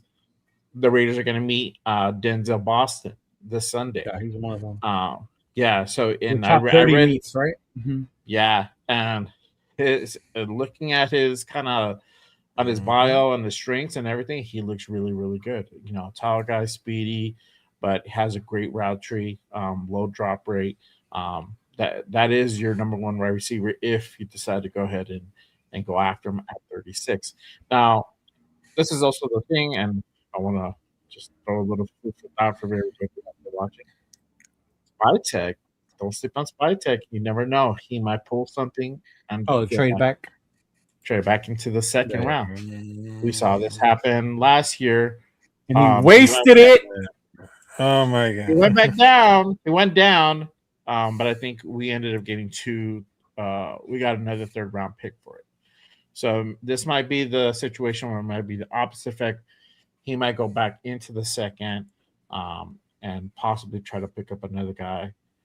If we go nose, might pick up receiver, vice versa. You never know. But I think you go with nose if you're able to. IE Raider Mike. So nose is your thing. IE Raider Mike says trade 36 to move back into the first round and go get your wide receiver. So he thinks wide receiver. Well, what about you, Jeff? Nose tackle, leave me alone. Oh, I'm surprised you didn't say O-line, big dog. Oh my god. Nope, nose tackle. I want that defense solid. Okay. All right. So you want that nose? Offense will come together on its own. Kubiak's going to handle that offense. I think the offense is going to be fine. I want that defense. I want everything needed to be there on the defense to make this as an easy possible transition for Leonard to do what he can with that defense. You got him the linebackers. You got him Maxx back. You got him Quiddy Pay. You got him a cover guy right now. Let's get him that bona fide nose tackle, not one of these guys that's already on the roster that's a possible project to let's try this guy at nose tackle. No, let's get a guy that's a zero technique guy that's played in college at that position. Let's get his ass in there. Let him plug up those holes the way he's supposed to, the way he has been already. And I don't care if it's Hunter. I don't care if it's McDonald. Either one of those two are there at 36. We better come away with it. What if that kid from Florida drops? Mesidor? No, the one with the foot. I said Okay. I said Florida. Huh? Yeah, I said Florida. I know. I'm stupid. Yeah. I'm sorry. It's okay. You're an Angels fan. You're forgiven. You're Yeah. talking about Bailey? Banks. Banks. Yeah, Banks. Yeah, Caleb Banks. Uh-huh. Yeah. In all honesty, I'd rather take either one. I'd rather take what's his name, Hunter from Texas Tech or McDonald. Okay. I do like the kid from Texas Tech. I'm not gonna lie. Yeah, I like. I just like those two guys better. There's no. Here's my thing. Yes, I know it's a broken foot, and I know I've been saying it's only a broken foot. But you know what? Those other two guys don't have injury problems. They're not. They don't have a broken foot right now. They can partake in the OTAs because we're going to start OTAs not too far after the draft. We get to be one of the first teams to actually start OTAs before other teams because we have a new head coach again. You know, I think we're setting a record for the most early OTAs in the NFL for the last 15 years. Oh my god! Right. But I want those. I want that defense front solidified. Yeah. So, Well, real quick, why am I not surprised that somebody from the IE is an Angels fan as well? That's like a thing out in there, huh? They like the Angels because they just hate LA, so they don't go for the Dodgers. Like, yeah. Is that Oh right? my I don't God. know. I don't, Yeah, when I used to live in well- Riverside, bro, there were so many Angels fans. It was crazy. Yeah. well, like the minor leagues teams, like the single A and double A teams have been in the IE for a long time. So Yeah. I know that the Dodgers have just recently have just got their, like, I think there was single A, their IA ball. I don't The one they built in Ontario, or are you talking about the one in Rancho? The quick. Oh, I'm saying prior to that. Prior to that. Because Okay. they didn't have a team in No, I get you. SoCal, but Mhm. yeah. you know, if for some reason either one of those two guys aren't there at 36, then obviously we'll have to do something different. But I can't imagine that they're both gone by 36. And I don't see we need to trade. We don't need to trade up to get them. Right. The one of them is going to be there. So. Okay. So you're leaning on defensive tackles. I know everybody wants Rodriguez. So, but so, I don't- so you mean we shouldn't just throw Lucky Tassi in there because he's a big guy and he can do it? No. Oh my god! No. Oh my lord! Yeah. What about you, Ross? All right, or peace. Oh What about you, Ross? man, the What biggest position? need for right now, the position. Number 2, 36, second I round. would say right guard for the offensive line because Ooh, first right and foremost, guard. right guard because I understand they brought Jordan DeMerite because I don't think it's gonna be like a stopgap, but they need a powerful, consistent interior blocker because I know that some of the players are gonna say, "Can you fix it about for the right guard?" That I was like, no, because I know that it had the center, which is Tinted Ball, left tackle Conto Miller, left guard, which is Jackson Powers Johnson, but why is very critical for the rebuild because you can now throw a rookie into offensive line. Even Jones Patek is like not a fan of starting a young quarterback behind a weak line, but the Definitely. offense defends the movement between athletic linemen, cohesion, strain interior communication. I mean, the run game needs better blocking, and I think there's like 2 players that I just look into the well, for the film study coming up there's one from Miami, which is Francis Mayoga, because why he fits it all, because he's a dominant run blocker. He's perfect for Clint Kubiak, White, Sung Shin, which is very interesting to watch. And also he can play right tackle or guard because he was giving flexibility depending on J.J. Glass development. And he's considered like one of the top prospect in the entire draft. He has massive power, elite yanger, on center, and he could be like at a top 10 pick, and that will be used to use the pick number 36 if they want to try to want him. And the second option, there's one for Utah, which is Spencer Fano, offensive tackle. And I know he's the biggest athlete, You're all great in about pass the O-line, protection, Okay. line feet, excellent mirror ability, but they need to trade for like 36 to secure him. But he's very versatile, but he thrives in some conception. So my biggest thing, and I just wanted to tell you, because we need to get an upgrade for offensive line, because we need to fall on pass protection coming up there to get in the right direction, but they need to must upgrade because they need right tackle, right guard, then with the ball tackle interior, because the left side and center are very strong, but the right side could be a liability, and that's Question very marks. dangerous Yeah. for a rookie quarterback. Definitely. Yeah. The only problem, Raph, the names you have given, By 36, they'll be gone. yeah, they won't be there at 36. That's the downside. Those guys are projected in the top 15. Yeah, they're projected top. But I like what you're thinking, though, offensive line, because it makes sense. No, I mean, I definitely get what he's getting at. I mean, who knows? I mean, what could fall that far? You never know. Yeah. But I highly it is. doubt it. I highly It's doubt likely Fano might fall. Fano? it. He might be It the would be the only one. most likely. It would He'd be the most likely one. Yeah. Yeah. Yeah, because I asked that because I was looking through each position, right? And yeah, when I look at the O lineman, that right side does not look strong. No. Mhm. Yeah. And And then I not for was nothing, watching the War Room, that kid we signed, based on what they were saying on that kid and the research they did on him. Justice, yeah. Yeah, he's not very well either. So yeah, Son of a bitch. yeah. Yeah. What about let's see. Hey, BK, I was gonna say before you talk about Jordan Meredith, I just want you to know 805 is in the chat, so be careful. Okay. Oh man, Nah, that's his dude, bro. He does not like Meredith. He can't stand Meredith. Did I hear trade back and get Muaga? Probably selective hearing. Yeah, we know. Who we got left? You, Nate? We got you left? Yep. No, what about you, big dog? I think the two positions that have been the most neglected so far in this free agency has been the offense. I'm sorry, the nose tackle, which I know a lot of people said in the wide receiver spot. Obviously, besides Jalen Naylor, he's not going to be your number one wide receiver, though. I think those two positions definitely need to be addressed. And I mean, I've been saying the person I want at wide receiver, and that's Jacoby Lane. I think he's the most polished second round graded wide receiver in the draft. So I don't see why not we don't go get him. But I would love Lee Hunter as well. I think he's plays a really good defensive tackle. And if you watch Texas Tech, he was right there manning it. Their entire one of the best defenses in the country last season. So I would preferably go after one of those two guys. Obviously, the draft never really falls in our kind of order anyway we want it to go. Well, it did the year we got Brock though, so it could happen because we got lucky. Yes. Yeah, we got lucky. Fell that far. But I know a lot of people that year still wanted to get like Michael Penix. They were expecting Michael Penix. And bro, did Atlanta save our ass? I think Atlanta saved our ass, and I'm so thankful they did. Did Atlanta save our ass by taking Penix before we got the chance to? And yes, wow, 1,000%. That's crazy. Because even I was like, oh, I think we're gonna pick Michael Penix. I think we're gonna get Michael Penix, and then he got picked so fucking early. I was like, all right, I have no clue what's going on now.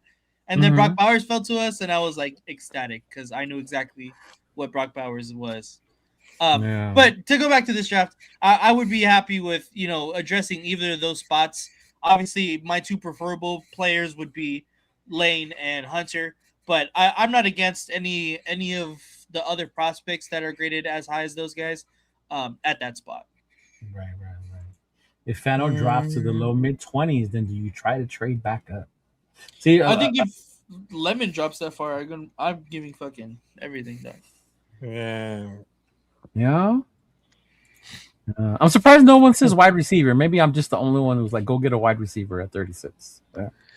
Yeah, between for like the wide receiver, I don't think it's gonna be so much interesting. But I think if they need like a wide receiver, We run do number need one. one. I There's no mean, think we yeah, need a wide receiver. we need one. I Yeah, mean, and we yeah, need to think about like the deep breath, and of course, I mean, this gonna be happening at all.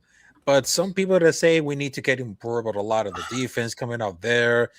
yeah. But the reason about like the wide receiver, I mean, there are players who gonna win for the separation, timing, exactly what Clint could be at Shannon the style offense they need because if they want to draft Fernando Mendoza, they wanted to try with anticipation, accuracy, rhythm throws. I mean, I know that could happen, so they need like to get open early and create after the catch. So they need like a specific prospects who wants to complete like a skill set. But I think it's gonna be like terrific to see like a wide receiver coming up there, and they just wanted to see like timing, anticipation, the light, and the You ideal mean it's one. not just about height and speed, Rafa? Because a lot of people think all you It's need is all height and about speed. highest speed, but if they need like, but I think they need like road running, also early separation during the late Yeah. game. Also, if they need, because we need like an archetype that fits small, we need like something like Amora St. Brown or Keenan Allen. There's a lot of archetypes, but it's not going to be available players. We need like an archetypes of those wide It's a receivers. They're it's a going to be pretty really deep perfect. receiving class, right, Nathan? Like there's a pretty I think good so. bunch of wide receivers out there. Yeah. I don't think it's Mhm. too deep, but yeah, I mean, In the beginning, if it you is want, at least. Yeah. yeah, That's if what you I'm want saying. wide In the receiver one, beginning, yeah, like You're you're right. between rounds 1 and 2, you can go get you a good one. Yeah, Yeah. exactly. Exactly. Mhm. El Capitan always blessing us with his knowledge. Shout out to Rose Town. What's going on, brother? Thank Yeah. you. hmm Yeah.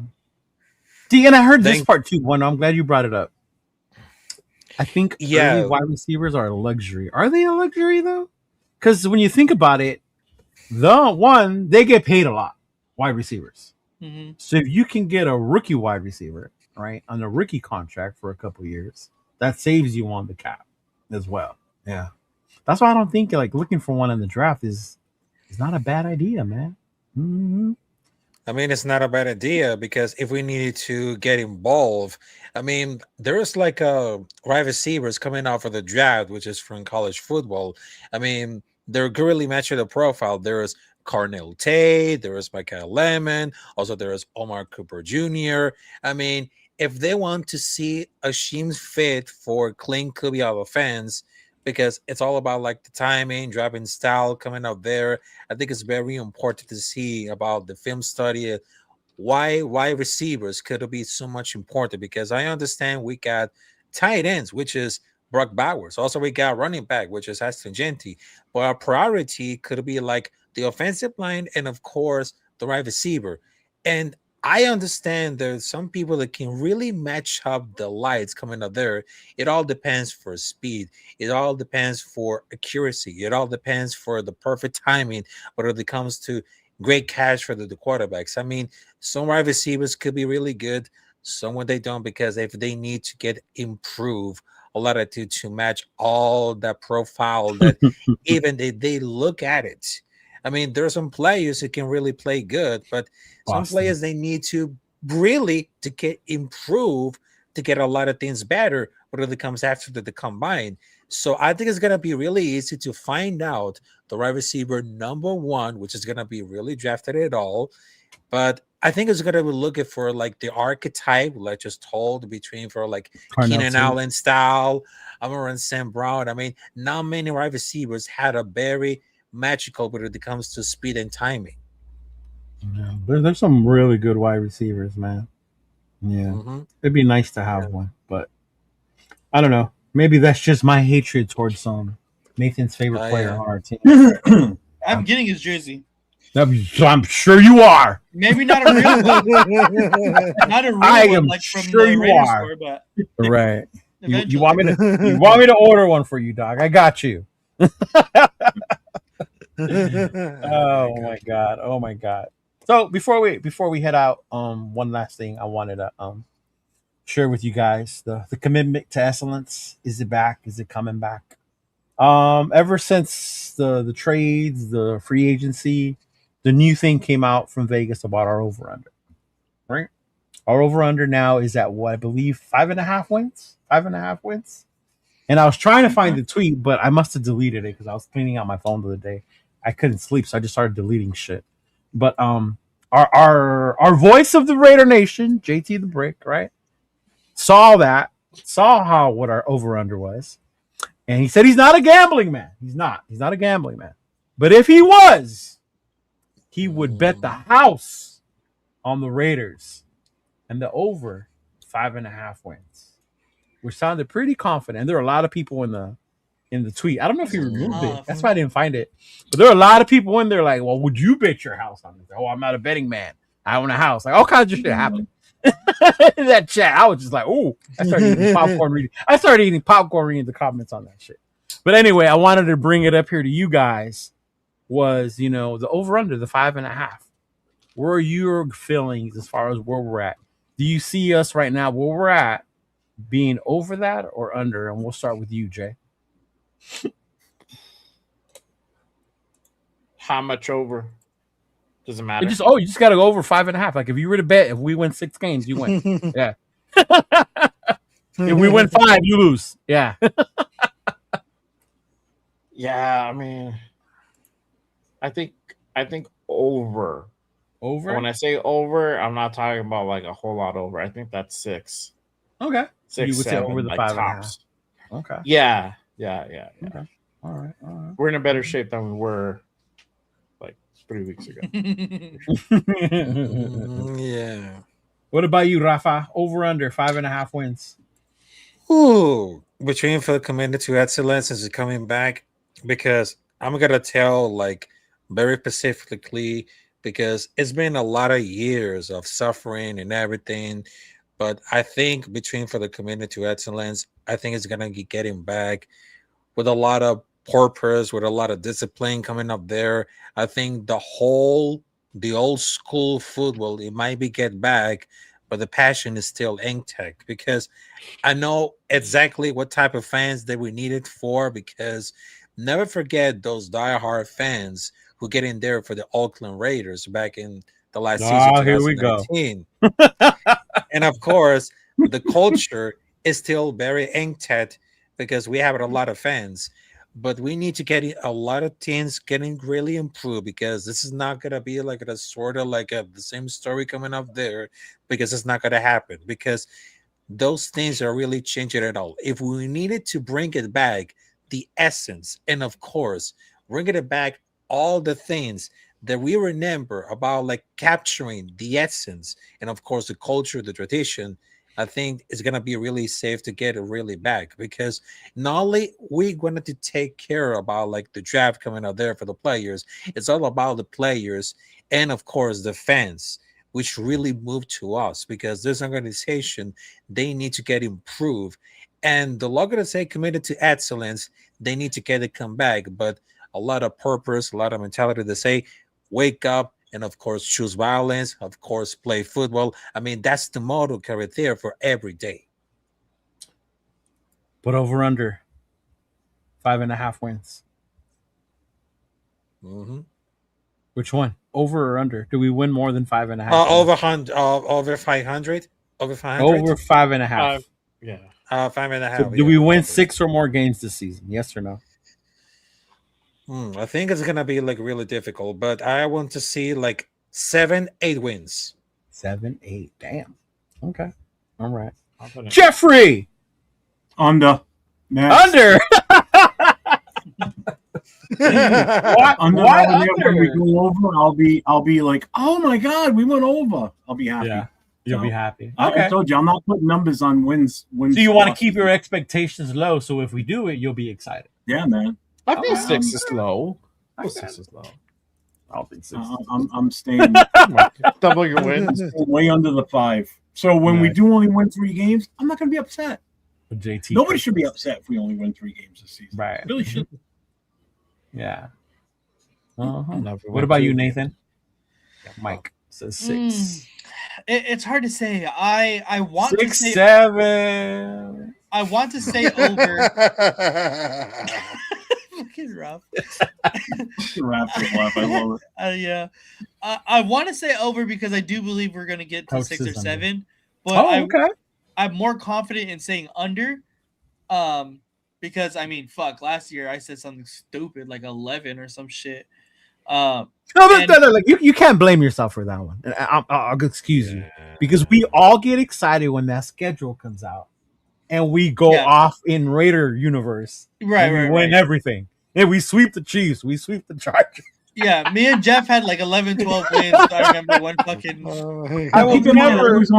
I only said we were going to have 7, 8 wins, and then when Nate and I went through the schedule, and like, all right, that's a win, that's a win. Exactly. Yeah. 11. I'm like, how the hell did I get to 11? Because you're a Raider fan, and that's what we do. But to that's be why honest, I don't use that against you. Yeah. But also, like, our schedule ended up being a lot stronger than when we first anticipated. Like when we first came out, it ended up becoming a lot stronger, and I think that this schedule, like obviously we don't know like which dates that the team, but we know the teams. No, which is why we do our release party watch thing, right? But we know our opponents, and I think it's actually looking a lot stronger than what last schedules ended up being. It won't be in the ER this time because we play the NFC West, right? Which is the Niners, the Rams, and the Seahawks, right? Cardinals. And unless you're from the Bay Area, you think we're going to beat the 49ers. Most of us probably think they're going to beat us. Right? Okay. Yeah, exactly. Yeah. And so I think the schedule is going to end up being a lot harder than what we experienced last year. So I do want to say over, but I think we're going to be right there in the middle, like 4, 5, 6, somewhere in between there. So it's really tough to say, but I'm going to say under. Under. Okay. Because I'm more confident in that as of right now. And then Jeff is just under. My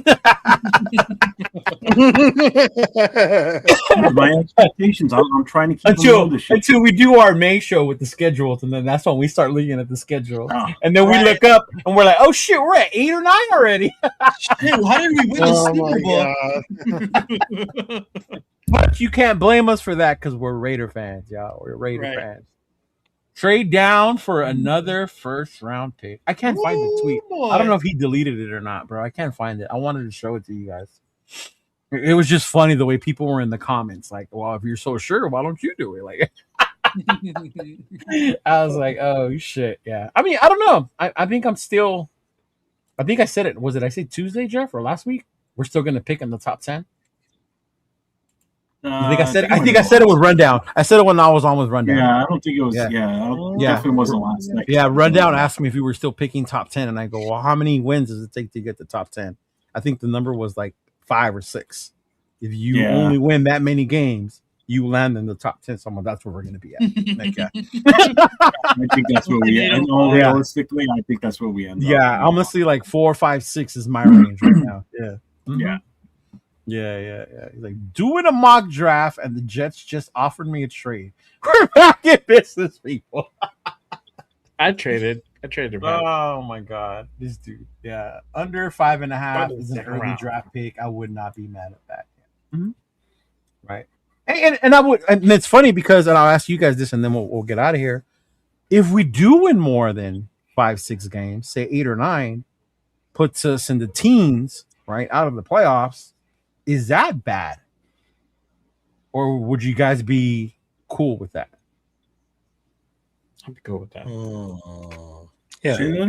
We're just outside of the, like, we just missed the playoffs. Yeah, like, well, we're 8, 9 wins. So say the playoffs is 10, 11, right? So we just missed, but we want 8 or 9. We're back in that middle spot where we're not picking in the front end of the draft. We're not in the back, but we're just right in the middle. I'm okay with that because we're building. We're heading in the right direction. We just literally that part. Games, yes, 5 more games than when we expected. Winning 3 more, like getting to 6 wins, it's already like you're winning. Like that, that's a successful season. If you're winning 5 more games, it's like you're on the right path. You just missed the playoffs. It's a big deal. Sometimes I think I can't find someone more doom boom than Jeff, and then Bueno always like takes me out. He's like, we have such terrible luck though. Watch 6 other teams with the same amount as win, and we end up with like 16.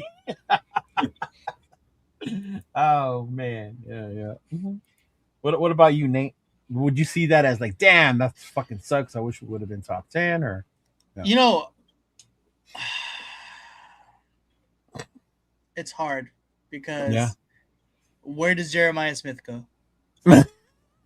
Where does Jeremiah Smith how often I say Mekhi Lemon would be the perfect fit in this offense? I think Jeremiah Smith would be just as more perfect for the Mekhi Lemon, but it's tough because obviously like looking forward to what the possible draft could be for next year.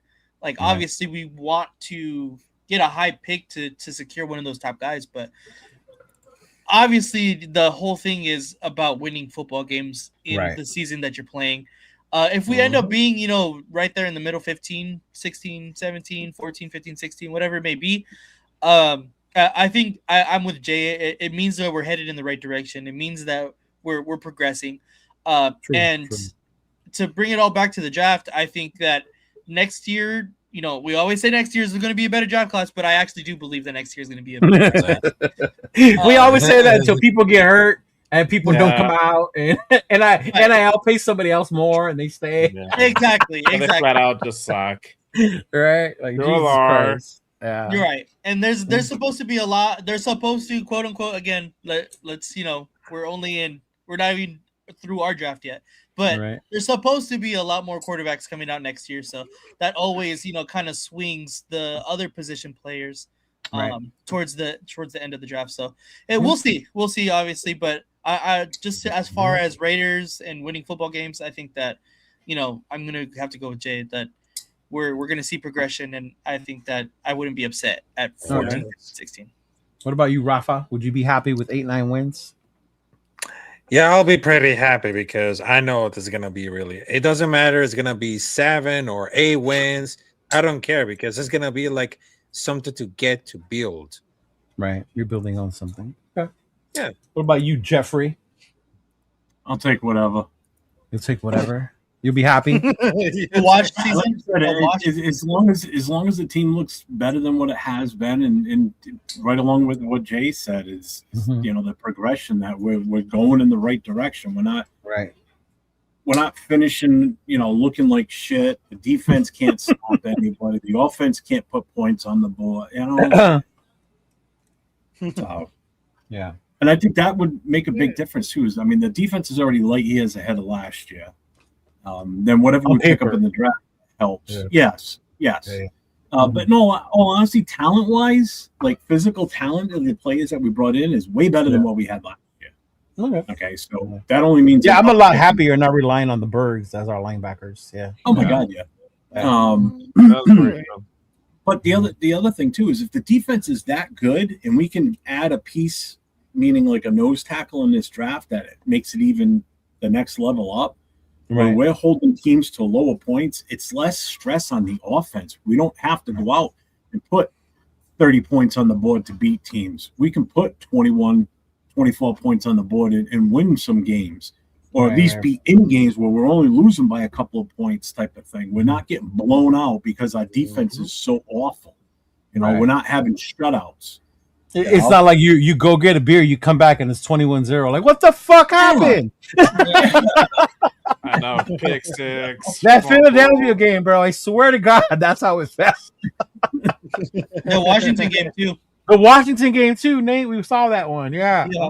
Yeah. Oh my Lord. But yeah, I remember that Philly game. Honestly, Jeff was at the Philly game, so I was at the Philly game, and I'm telling you, I don't think, if I remember correctly, I don't think the offense was anywhere near where I was on the field. No.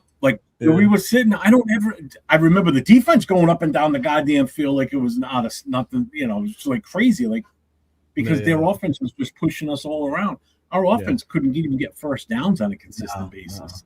Offense was just the real Kenny Pickett showed up that day. See, I would be, as much as I want us, because we're rebuilding, to have higher draft picks. I think I would be happy if we got that many wins, because that means I was wrong. I was wrong about Mendoza, because if we're winning that many games, then obviously Kubiak is doing something right with him, right? They're moving the ball. We're winning games with this kid. I was wrong about Ashton Genty. We're going to be a running team now.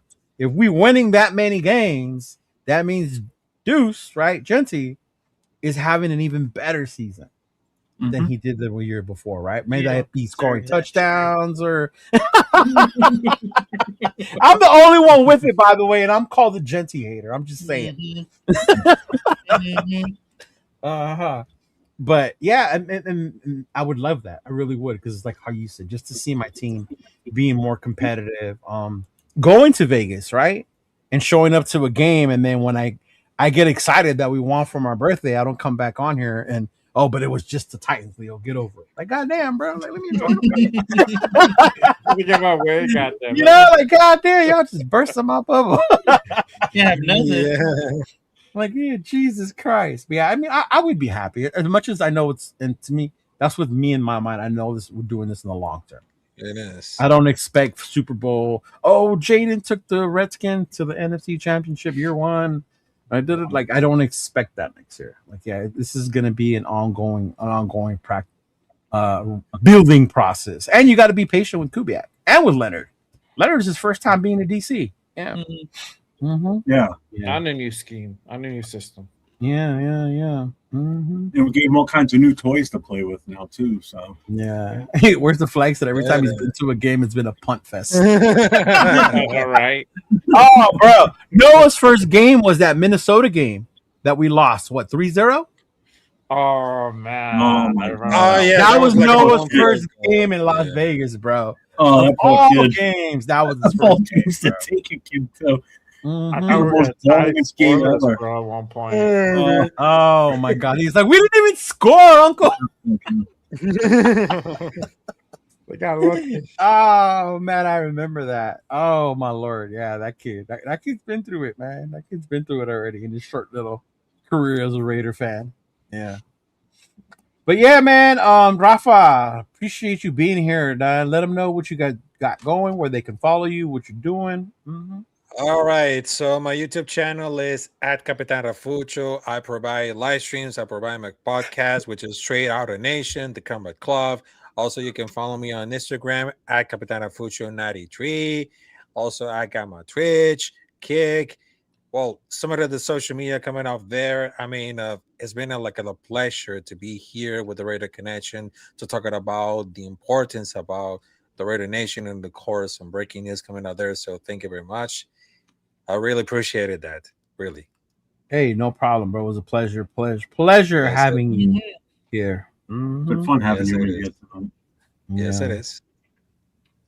What about you, Jay? I don't have anything going on this weekend, but make sure you guys go ahead and pull up on Monday for Raiders Unfiltered. I'll be back at it. Obviously, if anything drops from now till then, I'll be on. So make sure you guys hit that like, hit that subscribe, hit that notification on all this channels, not just on mine. That way, you're not left out in the dark. Yeah, don't leave Nathan. What about you guys? You guys doing your, what is it called? Coast to Coast? Yes, sir. Coast to Coast is happening tomorrow. There's no games going on, so we're good. I was about to say, yeah. They're not playing. Baseball season has yet to start, so we're good. Right. 2 more weeks. Nate, you doing another solo show again soon, or because that was pretty good the other night? I'm planning to do a solo show at least once a month. It's just going to be kind of a recap of what happened throughout the entire month. So expect it to be at the end of the month, just to go over what exactly happened in Raiders news throughout the whole month, and we'll just do like a quick recap like we did last time. So yeah, towards the end of the month, I'm definitely going to be doing more solo shows. So make sure you're subscribed and have the notifications on for when I do that next. Yeah, Nate and I will be on tomorrow night, 10 o'clock Eastern, 7 o'clock Pacific for Raiders Coast to Coast. And then I'll be back on Friday night too with the No Huddle show. So, don't you have an event coming up this weekend you want to? I do actually. This Saturday is our Easter event. It is myself, Cheeto Lannis, with my club, the Black Hole Urban Empire, in collaboration with Raiders Against the World and of course Misfits. Raider Nation. If you are near the city of Fontana, yes, Fontana, we will be having this Saturday, March 21st, from 12 to 5 p.m. The location is Martin Tudor, Harupa Hills Regional Park. We will be having free food for the kids. We will have hot dogs. We will have hamburgers. There will be chips, drinks for them. Adults can have food as well. We're just a small donation, all the money that we're gathering from the food. And then we also have baskets. Each club is making a basket, their own themes that are going to be raffled off. And I can actually show you guys some of the stuff that I'll be adding to our basket. Some of it came in today. But those of you who see a lot of the hats that I wear, they are from the nation. So I have 3 of their shirts that they've donated. You got this one that says the nation. Then of course you got this one right here that our boy Kenneth Walker likes to support. John Madden. And then of course you got his Ashton Genty t-shirt as well. So shout out to him. These came in here today. He also sent me a bunch of hats. Shout out to Pink Kings. He submitted a bunch of pins as well. We got a bunch of stuff from different people. So these baskets are going to be pretty nice. And they're going to be available for you to buy raffle tickets and be able to walk out with one of these baskets this morning. And it's for a good cause. It's whatever money, whatever Easter baskets we don't get, if you want to come in, bring an Easter basket. Whatever money baskets we don't get, we offer them 150. So whatever we don't get with that, then we'll use the money to go ahead and buy those baskets and then give them the rest as well. So come out on Saturday for a good time with the Raider Nation. Bring your kids. Easter egg hunt. Each club has like over 200 eggs. There's golden eggs in there too with special prizes. There's games. There's games as well. You'll be able to redeem and come win prizes. The girls are setting up what they call like a bunny booth. So you'll be able to come in there and redeem some of those eggs for some special prizes that we bought. We bought like balls, bubbles, high bounce balls, like different stuff like that, So it should be a lot of fun for the family. Mm-hmm. You setting up a kissing booth there too? I wanted to, but that got shut down real quick. Yeah. God damn it. Yeah. The girlfriend said negative Ghost Rider, so I was like, all right. But yeah, if you're in the area, if you're nearby, swing through, come through. Appreciate it. It would be make sure everybody checks that out if you're out there, man. It's a good cause. That's awesome. Yeah. Kudos to you guys for doing that. Yeah, for sure, man. Mm-hmm. And then that's it. Yeah, I think Monday we'll be back. I'll be back. I don't have an appointment Monday, so Monday I'll be back with Raquel and Shona. We'll be back with Little Raider podcast, so I'll have their thoughts and on their feels on how they're feeling with what moves have been going on, and see if anything comes out anymore, and start preparing for the draft, man. Start preparing for the draft and some of these Raider events. It's that season. It's that season, where we start to get together. For me, it kicks off with this Easter event, and then April we're not doing nothing because April's WrestleMania, so that's different. WrestleMania is in April. But in May we're doing the summer kickoff in Bakersfield, and then there's another kickoff that's gonna happen in Vegas in June, and then I still got to get with Nathan to be able to go do that Battle for Vegas softball game this year with him. Yeah. Mm-hmm. Yes, sir. Yeah. And of course, as 805 says, "Oh my God, prepare for the trade back." Hey, I did trade back this time. I traded back. Hashtag team trade back. And not only a mock drafts, I mean a real one, y'all. Could you imagine if that day that it gets announced the Raiders have traded, and like it's gonna be insane, bro. It's gonna be insane. Yeah, I'll be like, oh, I'm gonna be all excited. Everybody else is gonna be like, oh. Wow. Yeah. I'm like, wow. Okay, so what's gonna be the pick? What's gonna be I'm gonna trip out on the people who have bought Mendoza jerseys. And people keep asking me for them, but I don't want to get stuck. Yeah. Right, exactly. Like I'll make a shirt, but I'm not getting a jersey until 1, I know he's here, and 2, what number he's wearing. Yeah. Until then, like you get a shirt. That's all you get from me when it comes to Mendoza. I don't trust anything that's going to happen on April 1st. So April 1st. He says if What did he everyone's say? missing the news, Spy Tech and I do want to watch it though. I do want to watch it just to see how bad Mendoza is. Oh, he lights it up. Out there throwing like Napoleon Dynamite guy, the guy that does. Is that their pro day? He's doing it on April Fool's Day. Yeah. Wow. So is he going to come out and be a lot of shit? Well, April Fools, I'm not that bad. This is going to do it as pro day. Yeah. Someone's going to simulate empty. You know what? Thank God I couldn't do it without my teammates. I love it here. I'm so grateful. Yeah. I can't wait to be a Raider. I love it. Yes.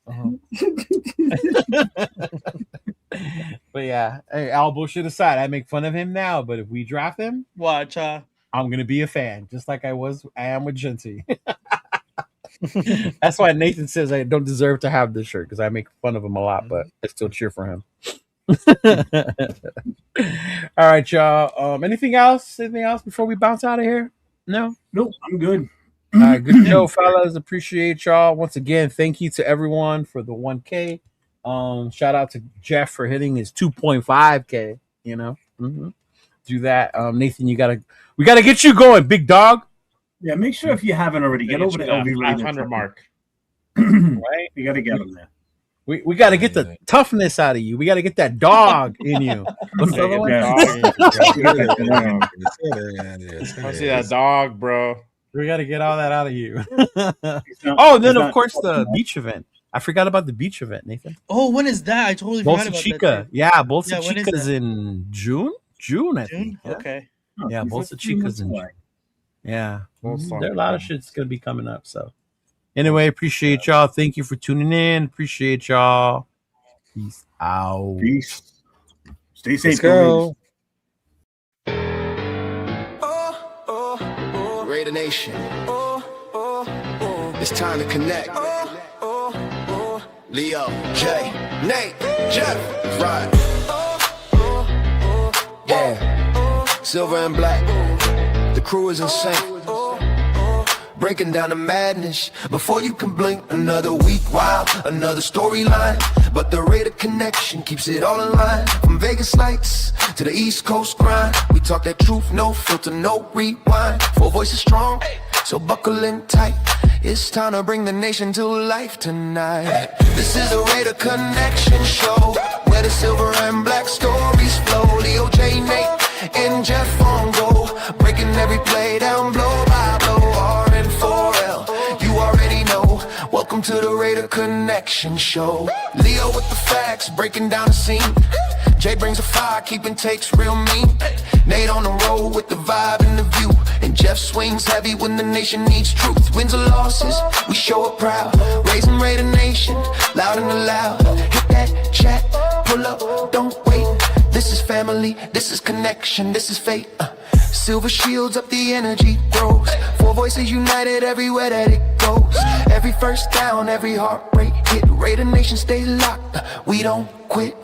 This is the Raider Connection Show, where the silver and black stories flow. Kaleo, J, Nate, and Jeff on go, breaking every play down blow by blow. R-N-4-L, that's how we roll. Welcome to the Raider Connection Show. So grab your drink, hit subscribe, let's ride. Raider Nation strong, we never divide. From kickoff to the final echo, you're tuned into the Raider Connection Show. Hey!